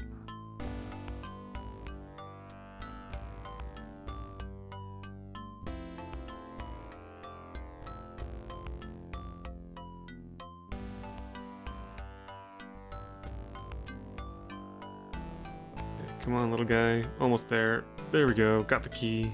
Now I need to get out. I'm guessing this is out.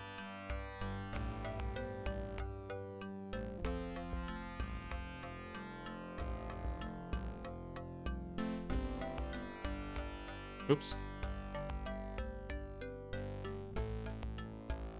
Oh, come on.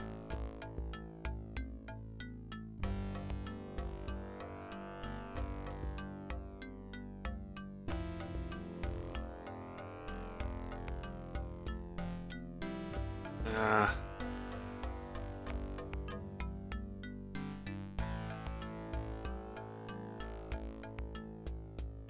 I think that's all about the timing of this thing. Oh, come on.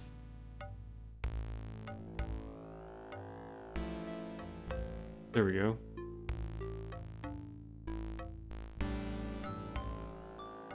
Congratulations. There you go. You've used the baby Antwerp to get Dr. Cranium's laboratory key from the maze. You add the key to your keyring. I guess I have a keyring now.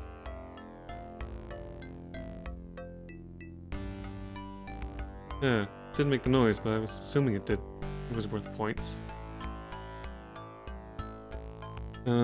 Solve the Antwerp maze.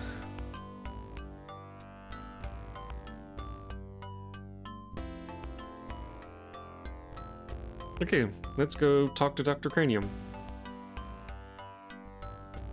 Great! You've managed to find Dr. Cranium's keyhole and open the door. You pass through into Dr. Cranium's private laboratory.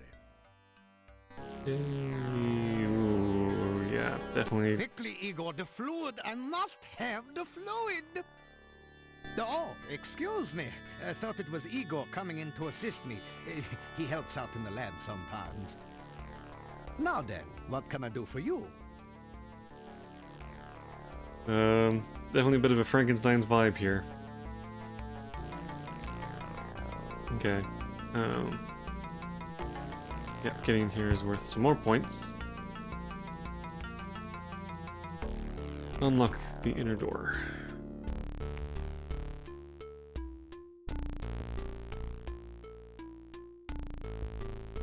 A contraption looking nothing quite so much as a giant ray gun points towards the operating table. Now wait just a second. There's no such thing as a ray gun in Mordavia, is there? It looks like a giant boiler. The chain attached to it looks like it activates some sort of release valve. Oh, okay, so I should be able to pull this to release it?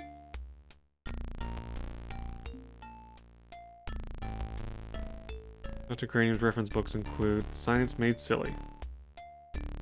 It's a beaker full of eyes, and they all seem to be looking at you. Ew. You are in an incredibly cluttered laboratory. Flasks, vials, jars, and tubing cover every surface. Experiments are in progress everywhere. Some sort of complicated scientific experiment is going on here. Could it be the quest for the perfect cup of tea? Yep, that's definitely tea-making apparatus. Even mad scientists' labs need fireplaces to keep warm in this climate. You are in an incredibly Yeah. glass globes of unknown intent hang in nets from the ceiling. Interesting. Dr. Cranium has an orderly personality, so he likes to arrange things in tables. Haha. Dr. Cranium looks considerably more like a demented wizard or mad scientist than a real scientist. Despite his white hair, you suspect that he's no more than middle-aged. He also seems to have developed a significant paunch. Root beer belly, no doubt. Root beer belly.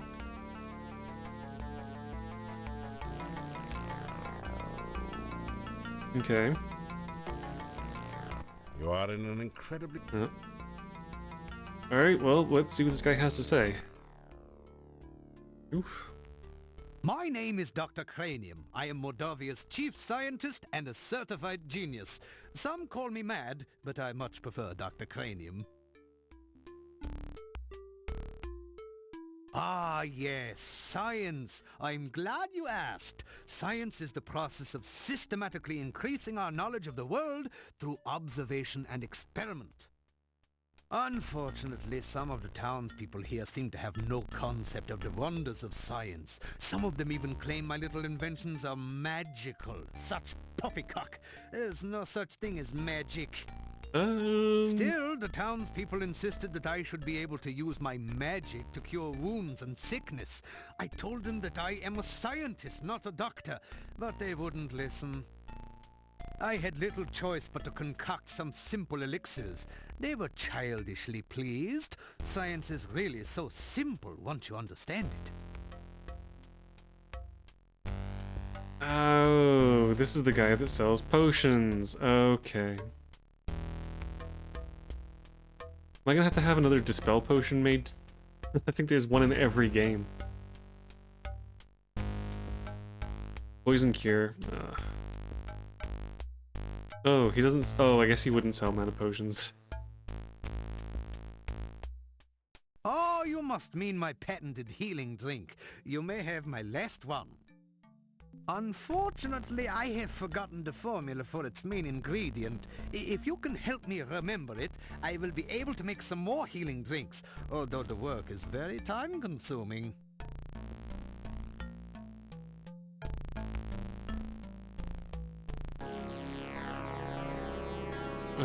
Okay. Empty pie. Pizza, water, fire. Oh, earth, air, fire, water, and pizza? I guess pizza is the fifth element.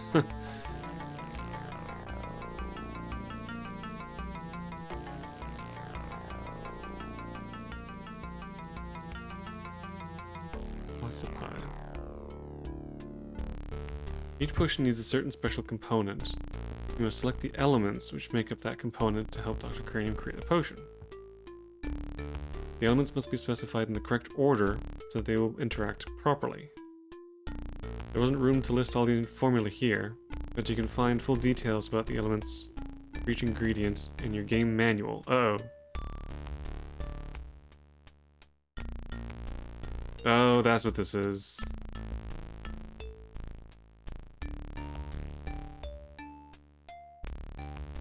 The ingredients are listed alphabetically in the manual. Okay, so I don't need to do this. Oh, if you did not get a game manual, then you do not have a complete game. Oh, no, never mind. Okay. Somehow, that doesn't seem quite right. Maybe you better check your manual and try again tomorrow. I think that might still need to be something I need to do, but I guess I need to try and find a copy of the manual somewhere. Because otherwise, I guess I won't be able to get any more potions.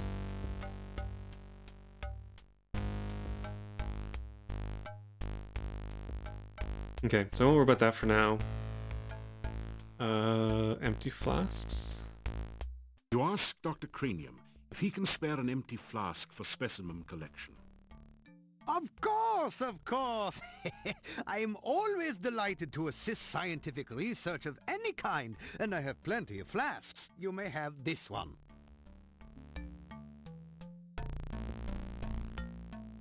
Alright. I think I'll ask about the poison cure just to see if he has ones for spare, but again, I won't be able to do the manual thing.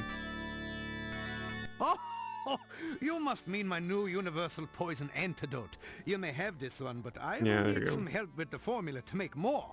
Also, I am afraid I only have time to make one each day. One each day. Somehow, that... I could get the stamina potion, but I normally don't need it. I guess I might as well have one just in case. If you want to improve your stamina, then you should make sure you eat a healthy diet from all the different food groups and get plenty of aerobic exercise. That is science. So no stamina potion? Ah. Experiments are the meat and drink of science. First, you must come up with a hypothesis based on your understanding of the scientific elements. Then perform an experiment to test the hypothesis. Afterwards, you have a pizza. Okay.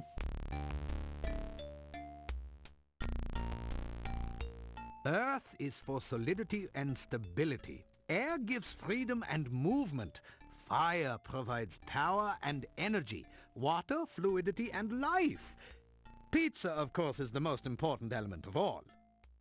Pizza represents the essence of well-roundedness and regaining strength. Most importantly, you can have it delivered in under half an hour in most areas. Never realized pizza was such an important element. A hypothesis is a scientific guess. One predicts the result of an operation, performs an experiment to test the prediction, then has a pizza to celebrate the result. It is very important to stay flexible, however. Sometimes the experiment may give a different result than predicted by the hypothesis. Since real scientists don't like to make mistakes, we always write the hypothesis in pencil. Makes sense. Pizza is a crucial ingredient in many scientific formulae. There is a nearly infinite variation in its effects, depending on whether one starts with pepperoni, mushrooms, artichokes, or plain cheese. One should always order extra pizza in case the experiment requires additional materials. Besides, science is hungry work.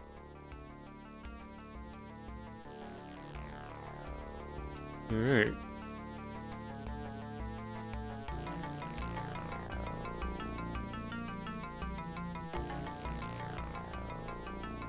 There is, of course, no such thing as magic. There is only science.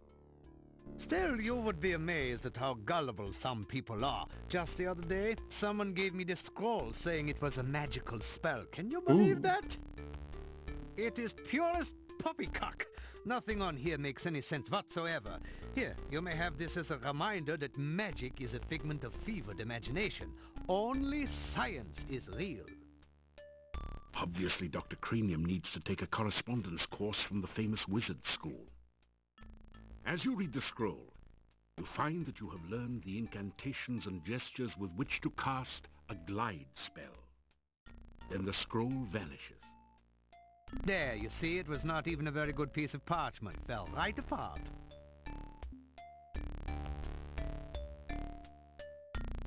Alright, that was probably one of the wizard-specific things. But hey, I have a new spell. Learn Cranium spell, there it is.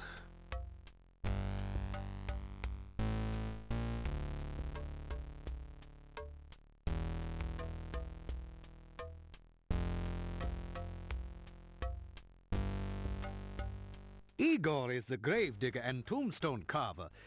Business has been slow lately, perhaps because there are very few people left in town. So Igor sometimes comes in to help me with my work. Igor has had less work of late. The forest is just as dangerous, but there aren't very many people left in town who are stupid enough to go out there at night, you know. I like to think of it as a sort of evolution in action. I may have to go out at night at some point. Igor is carving out quite a niche for himself in the gravestone business. You might say he is well on his way to becoming a rock star. Then again, you might not. The cemetery is outside of town to the east. It has proven a fruitful source of materials for my experiments. There are also some interesting and cryptic puzzles to be solved there. Okay, so I guess I need to find where the cemetery is.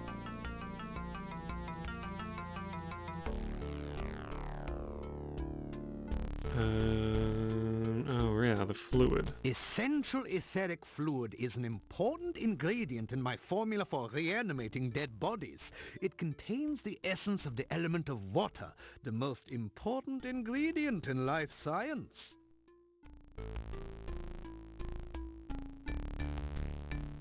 I guess I need to find some of it? This laboratory is where I perform some of my most important research. Lately, I have been trying to bring life back to a dead body, and to brew the perfect cup of tea. Oh, it was tea-making apparatus.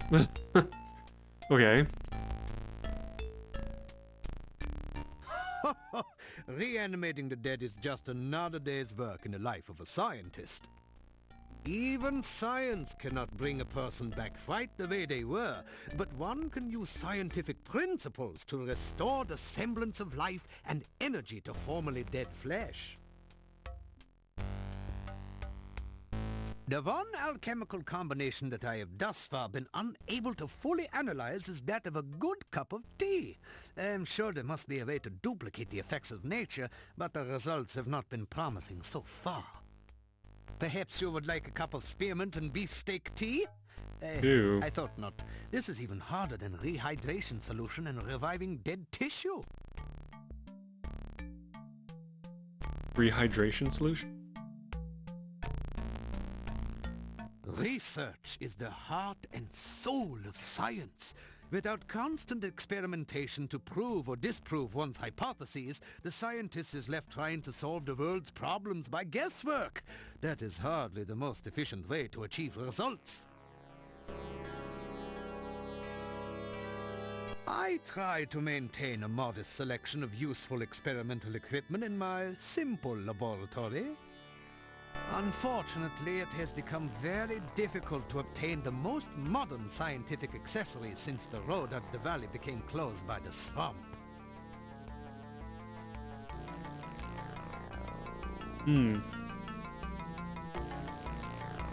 Mad scientist.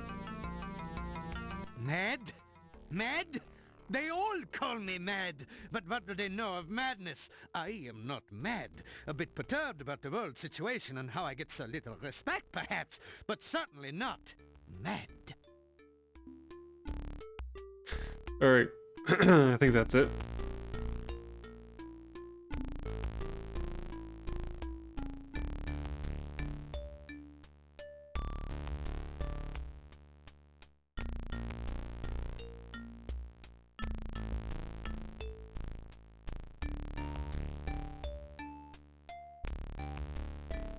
Wait, did I actually get those potions?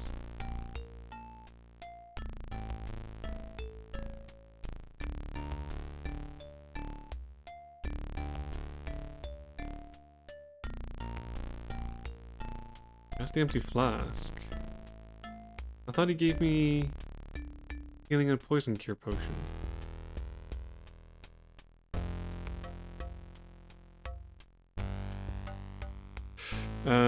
Okay.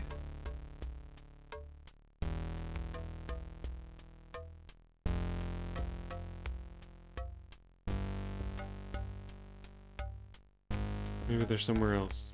Anyway.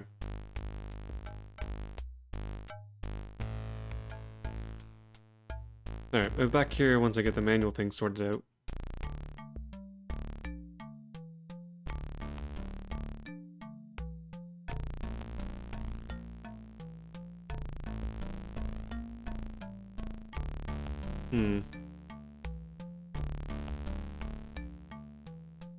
Eh.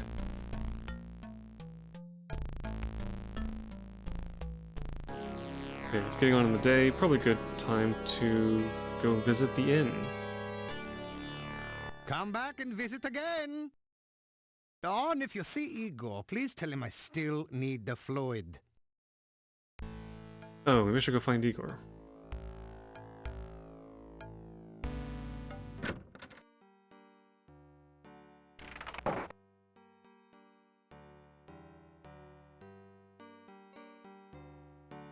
There he is.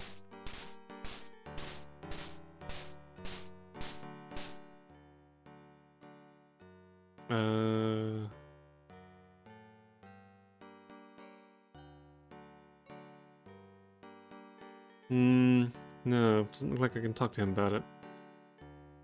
Oh, this day job.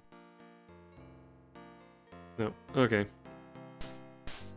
Great then. To the inn.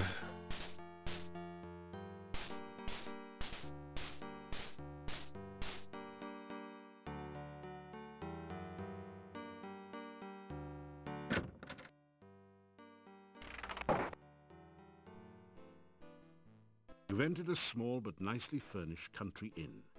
Stairs lead up to the guest bedrooms. The floor is covered with sawdust and peanut shells. The barrel contains the few shells that manage to land in it. The innkeeper stares at you with an expression of fear and astonishment. It is several seconds before he speaks. This is the Hotel Mordavia. Rooms here are 15 kopecks for room and board. Pay for 1 week in advance. Your room will be the first room at the top of the stairs. When you want food in the morning or evening, just sit down over there by the door. Pay the innkeeper for your room and board. Oh, Thank good thing you I for still had your some money payment. left. Okay, so I paid a week in advance.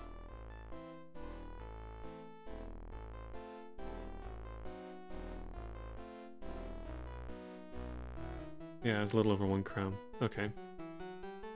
Right then, let's take a look around. This giant wild boar's head is a trophy of the Burgomeister's last boar hunt. That must have been one impressive boar. The chandeliers lent an aura of faded decadence, not to mention some light, on the Hotel Mordavia. A warm fire blazes in the hearth. More strings of garlic. The innkeeper looks rather grim. Life in Mordavia has obviously not been kind to him. 3 of the townsmen huddle together. They keep looking in your direction as they talk. You suspect that they are saying something not particularly complimentary about you. Well, that's not nice. This door leads to the innkeeper's private rooms. Oh, okay. You're in the Hotel Mordavia. It's your basic, run-of-the-mill inn. But they forgot the mill and nobody's running too far. So, just an inn. This is the door to one of the guest rooms. This is the door. Okay.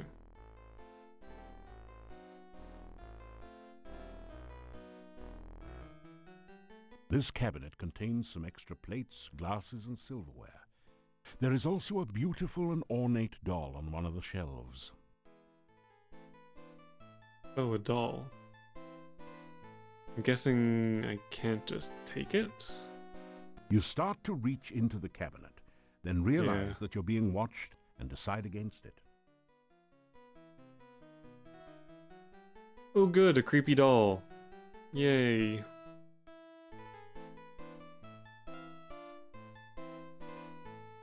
Okay, You better not do that. Your hand might get stepped on by an elephant. oh, that's the peanut barrel, right.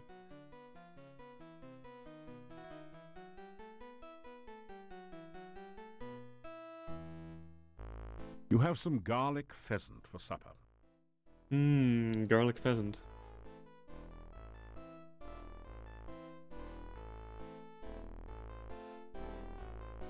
Now the table's helping to keep you off the floor as well.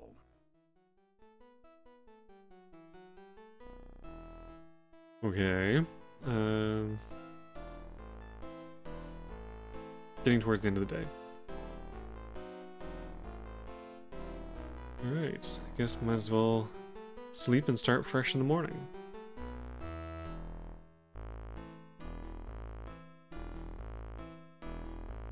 Does it matter which room? This door leads to your bedroom. Ah, okay, so mine was the first one. You unlock the door to your room and go in.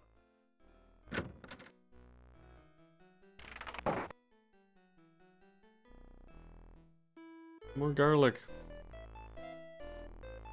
The bed is adequate, but nothing to take home with you. After you leave, they'll probably put a plaque on it reading something like, "Hero slept here." Assuming, that is, that you leave in one piece and with your throat intact. Not necessarily a good assumption. The window opens out onto the back of the inn. A narrow ledge runs under it on the outside. Oh, can I open the window? The townspeople have a poor opinion of people whom they see climbing out of windows and over roofs. Oh, okay. I'm guessing this is my storage. Not that I've ever really used the storage. Chest is empty. Okay, candle. The candle provides a supplementary light source to economize on lamp oil. Can I take the candle? You light the candle. Oh, I can light it. Alright. Okay. Sleep until morning.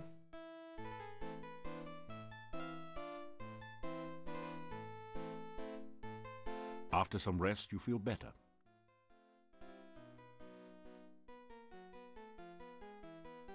Okay, now it should be late enough. Or not.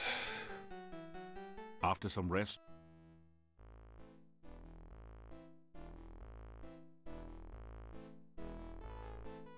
There we go. Sleep until morning. you awaken as the sun begins to rise.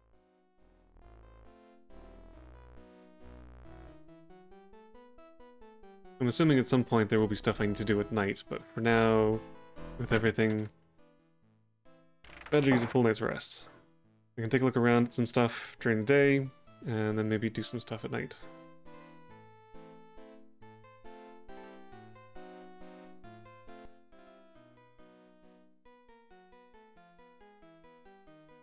This inn used to do a steady business before this swamp prevented traders and tourists from coming. Now we mostly make our money off of food and drink. The castle was once that of the boyar. Now we do not know who lives there. Besides the ones that come in here in the evening, there are quite a few others. You probably have met the shopkeeper, the gravedigger, and the burgomeister. And then there's Nikolai, and that crazy Dr. Cranium. Nikolai. I don't think I've met Nikolai before. He is a harmless he's old that man guy. who wanders around looking for his dead wife. Must be a shame to grow old all alone. Dr. Cranium came to Mordavia several years before the swamp closed off the pass. No one knows much about him, but no one trusts him. It is rumored that he conducts strange experiments. Yes, I've seen a couple of them. He makes tea. The shopkeeper knows everything that goes on in town. She also makes a delicious avocado and garlic sandwich, which she sells as rations.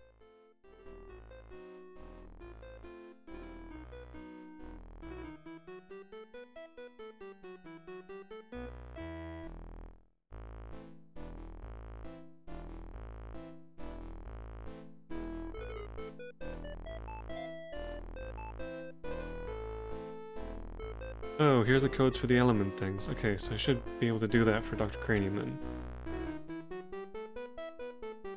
The shopkeeper knows everything that goes on in town. She also makes a delicious avocado and we already asked that. garlic. Burgomeister. The burgomeister keeps to himself and lives in his office. The gravedigger is a strange one, though he is a good carver of tombstones and digger of graves.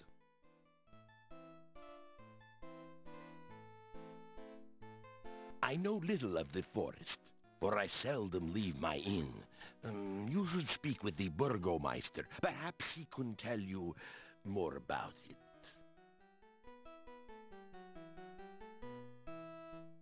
I am well, as always. I do not gossip. Ah, okay then. Alright. Let's go do the Dr. Cranium thing. So, you are still around, are you? When are you leaving Mordavia?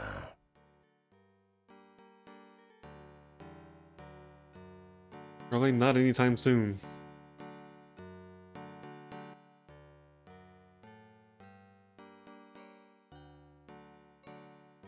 That staff was brought here many years ago. It was placed in the town center as memorial to the magic user Irana. Yay for Irana. That building was abandoned many years ago.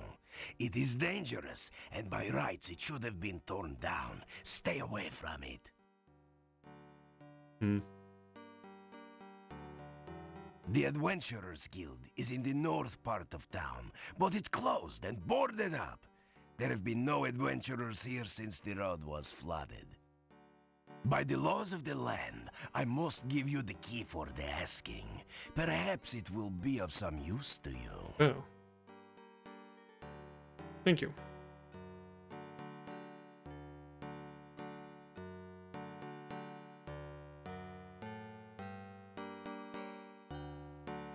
Oh, got some points for something there. Oh no, that was from...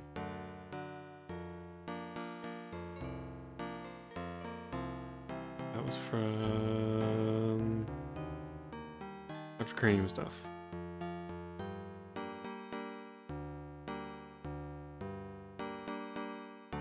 Okay, so I now have the key to the Adventurers Guild. Dr. Green's lab and the Adventurers Guild key. Okay, so another thing to do.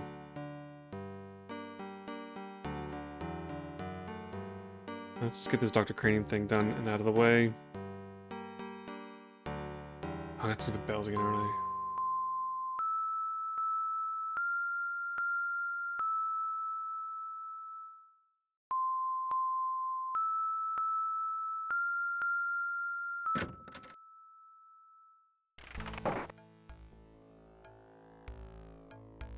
Oh, well, at least I'm done in here.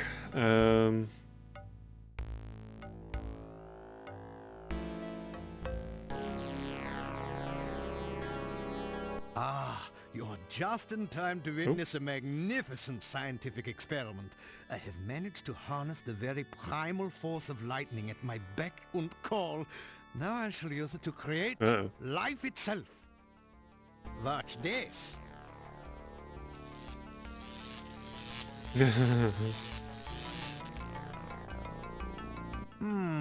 That was not quite the experimental result I expected.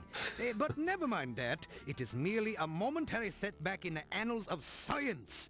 I shall readjust the magnetic electrical stimulation system and try again another day. MESS, the mess. Okay, that explains the hair. So he's gonna fix the mess. Okay.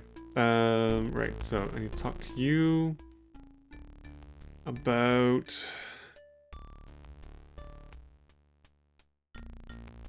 Oh, some new stuff here.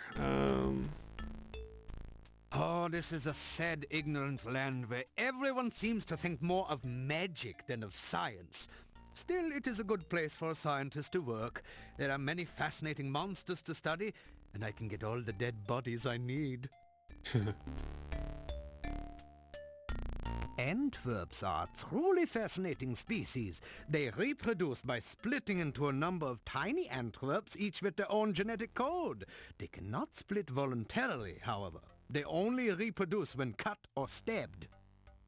My test Antwerps came from Spielberg Valley, where there was an Antwerp population explosion last spring.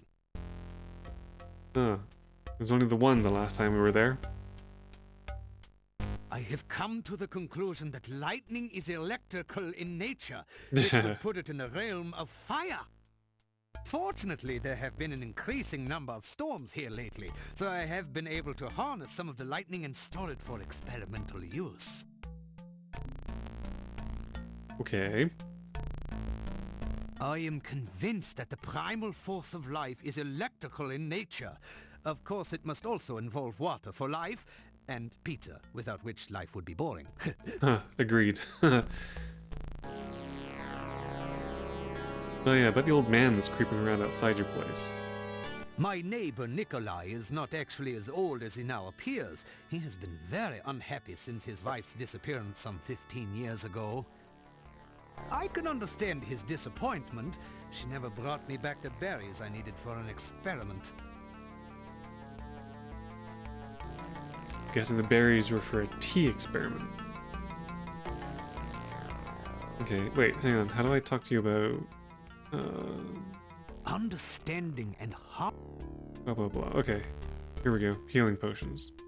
Something is quite wrong. I gave a sample of the healing drink made from your formula to a chicken, and it turned into a garden snake, and it slithered off. It is lucky that you were not the first to try it. Now, if you can just recall the correct formula... Okay. So Ossipi is...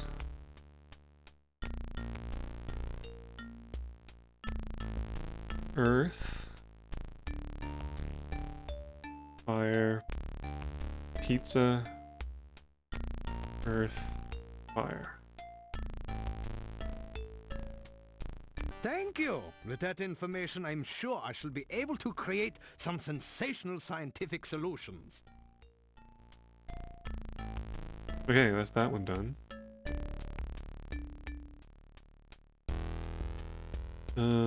Poison cure.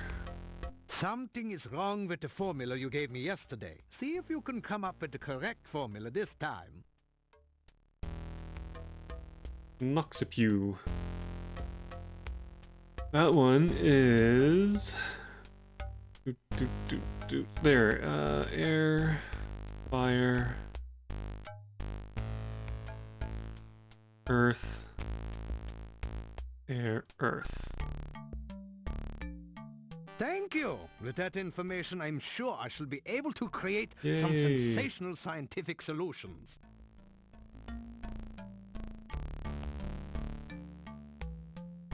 I don't think I was given one for stamina potions. If you want to improve your stamina, then you should make sure you eat a healthy diet from all the different food Eat groups food, and get exercise, yeah. Okay, so it's just the two, I guess.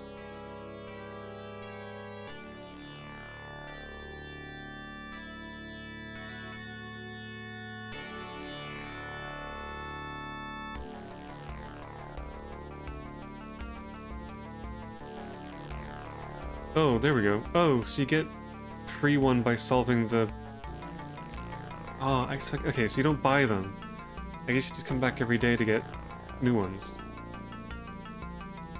So does that mean I only have one of each of these? Healing potion. It's a healing potion, just another of the wonders science has brought to modern medicine. It's undoubtedly magical, but it would probably be best if you didn't mention that to Dr. Crane. I only have one of each. Can I not buy more? What if I do this? Oh, I cannot accept payment for my scientific services. Oh, okay. They are performed solely to increase knowledge and to benefit mankind. Besides, taking money might jeopardize my government grants. Yeah.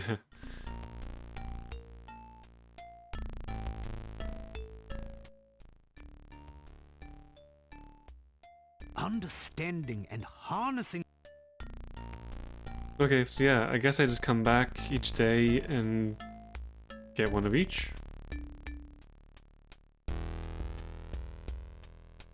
So I wonder where I get mana potions from.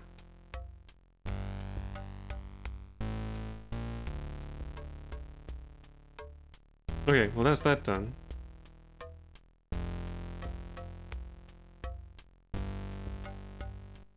It hasn't finished brewing yet. Great tea takes time. Okay. Right. That's that done.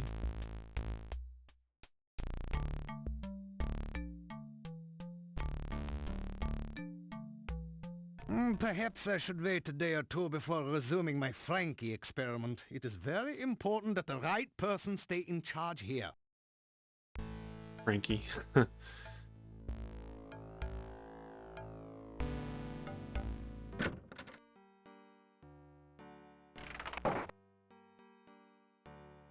Okay. So there was the cemetery. Was there supposed to be a way of getting into... Oh, wait, I have the key for the Adventurers Guild. Let's take a look in there. I think I might just take a look around the Adventurers Guild and then call it a night. So, let's take a quick peek. See what we can find in there. I'll leave the door monastery for next using time. the key the Burgomeister gave you.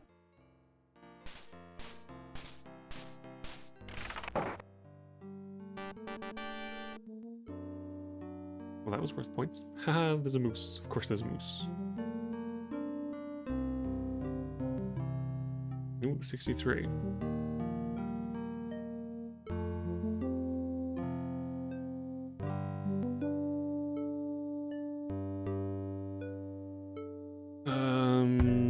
Give the cure poison formula, that's a thing. Give the healing potion formula, that's a thing. And...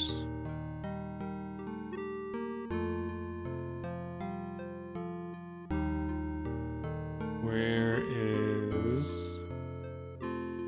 Adventurers Guild thing?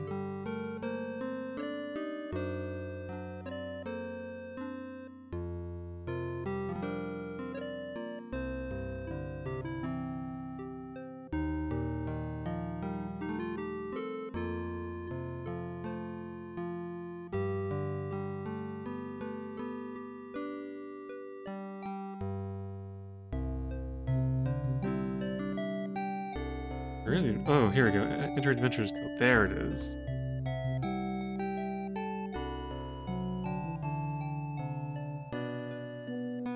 $63. Perfect. Alright, let's have a quick look around. Moose.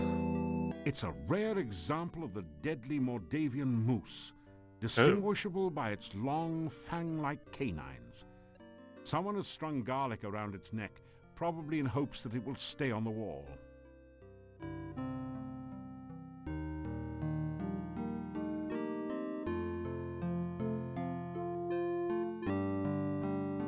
Most disappointing gym membership. Yeah, this definitely is not the same as the other Adventurers Guilds. But fortunately, I'm a wizard. It's not like I need a gem very much anyway. This is either some sort of diabolical device or an exercise machine. Come to think of it, exercise machines are diabolical devices. Speaking of gym machines.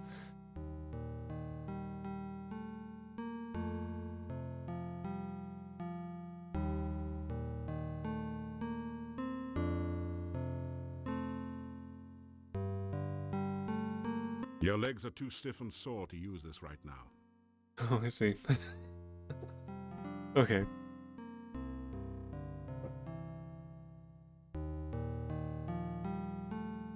Oh, bumped strength up a little bit. Okay.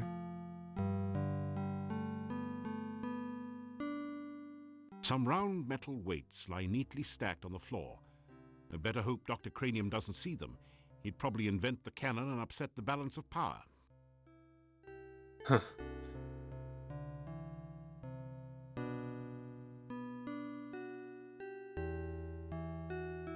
Let's do a quick rest. After some rest,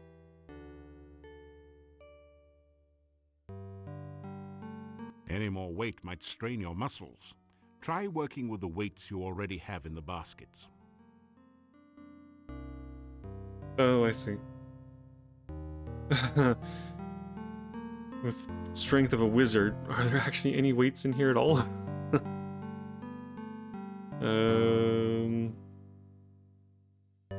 A large ring is securely attached to the ceiling. It is said that a man's reach should exceed his grasp. That's certainly true of what you're trying. I wonder, can I levitate in here? No, is not a good time to cast your levitate spell. No, I can't. Okay. This desk holds the adventurer's logbook, a quill pen, and an inkwell.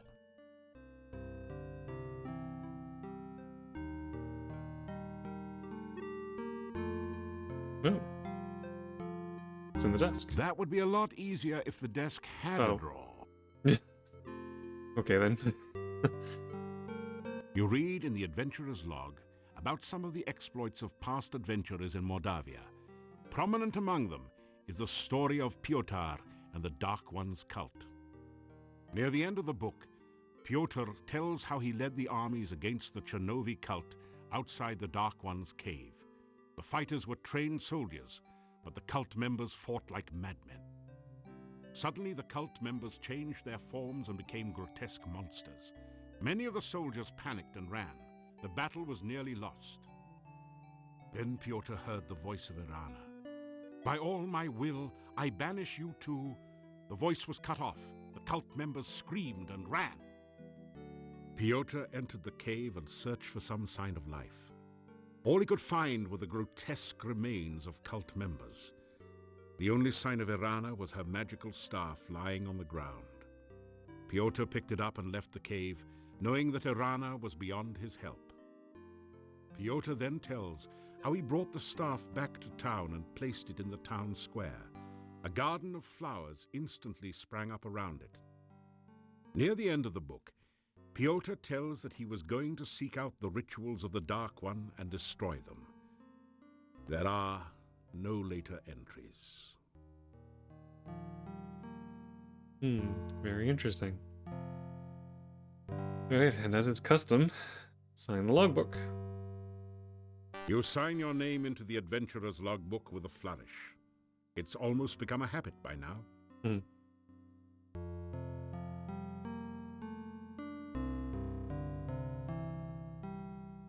Alright. That was worth a couple of points.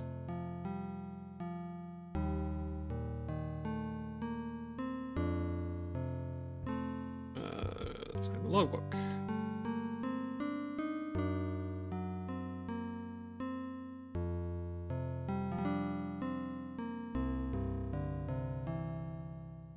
There are a number of books on the shelf, including Hero Magazine's Golden Guild Guide to Mordavia, Flora, Fauna, and Folklore. That could be interesting. Then there's Talk Fu, a martial arts pronunciation guide. Useful.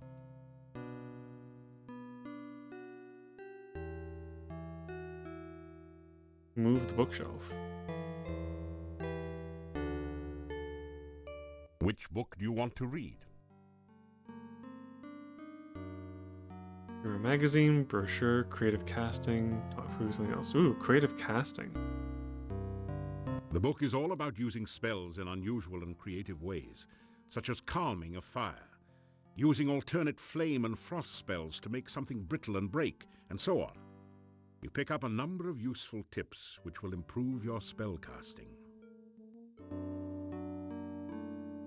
Yay.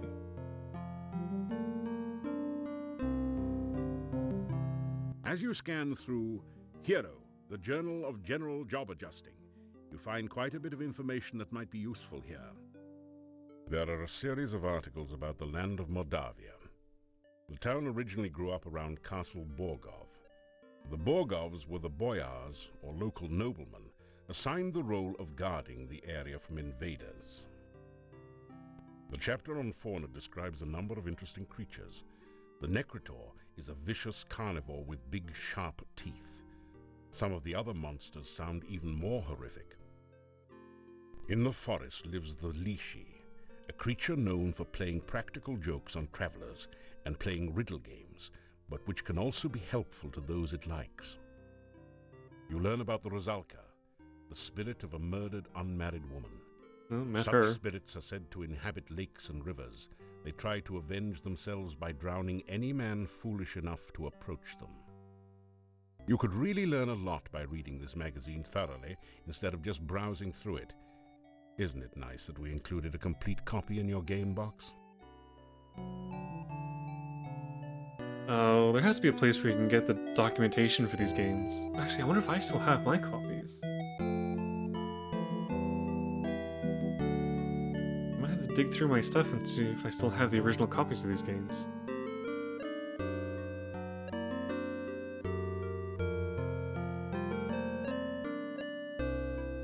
Alright. Can I take a book? Hey, this isn't a lending library. Move the bookshelf. Nice try. But the No. bookshelf won't budge. If there's a secret passage around here, it's hidden a different way.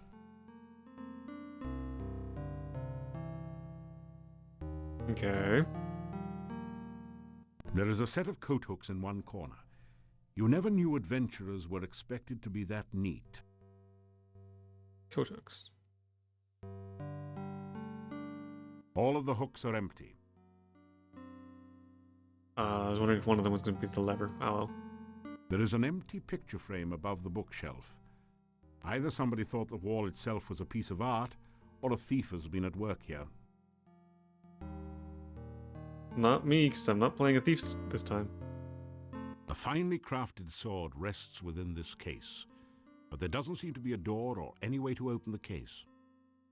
A plaque reads, "Break glass in emergency."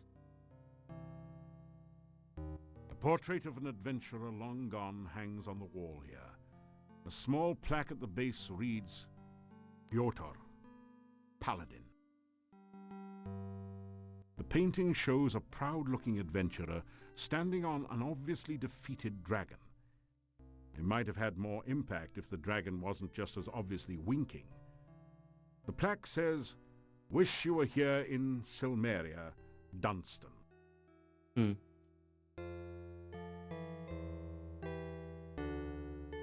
A large ewer, or maybe it's mere, lies on the table. It was probably used to splash water on overheated athletes. It has a crack in the bottom and isn't useful for much of anything anymore. A ewer or a mere.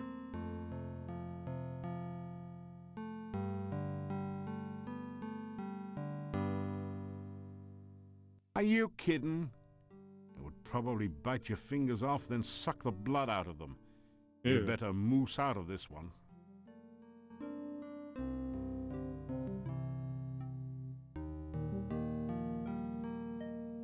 There is a large crack in the ceiling. The upstairs neighbors must have had a pretty wild party. Just then you remember that you are upstairs. Must have been someone out for a moonlight stroll on the roof then. Hmm. This place appears to have been an adventurers' guild hall at one time. Evidently there are no more adventurers left in Mordavia. The hall is badly in need of maintenance. Alright. I think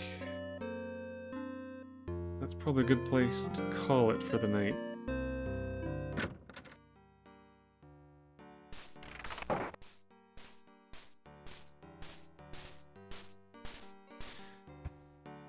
So, that is the beginning of Quest for Glory 4. The Shadows of Darkness. Got a couple things still need to check out. Need to find what the cemetery is. Next time I'll be checking out the monastery. Maybe there's a way through to the cemetery, or the cemetery is probably outside the town. So I'll have to go back out into the forest and finish looking around out there. I think there were a few places further east that I didn't actually get to.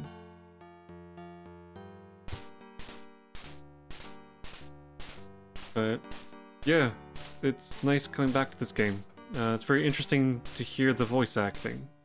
Because again, I don't remember that being part of the game before. So, it's a nice little addition.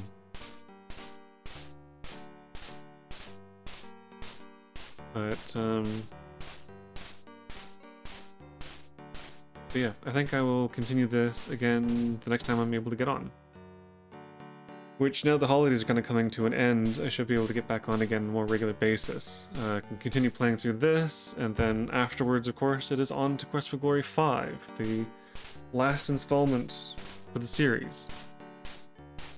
Although there might be a little something afterwards as well.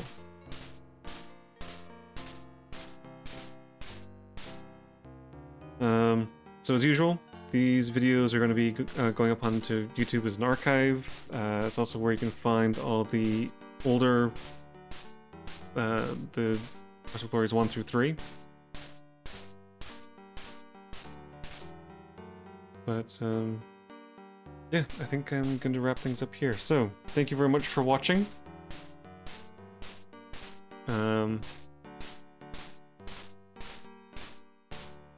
And yeah, I will see you all next time.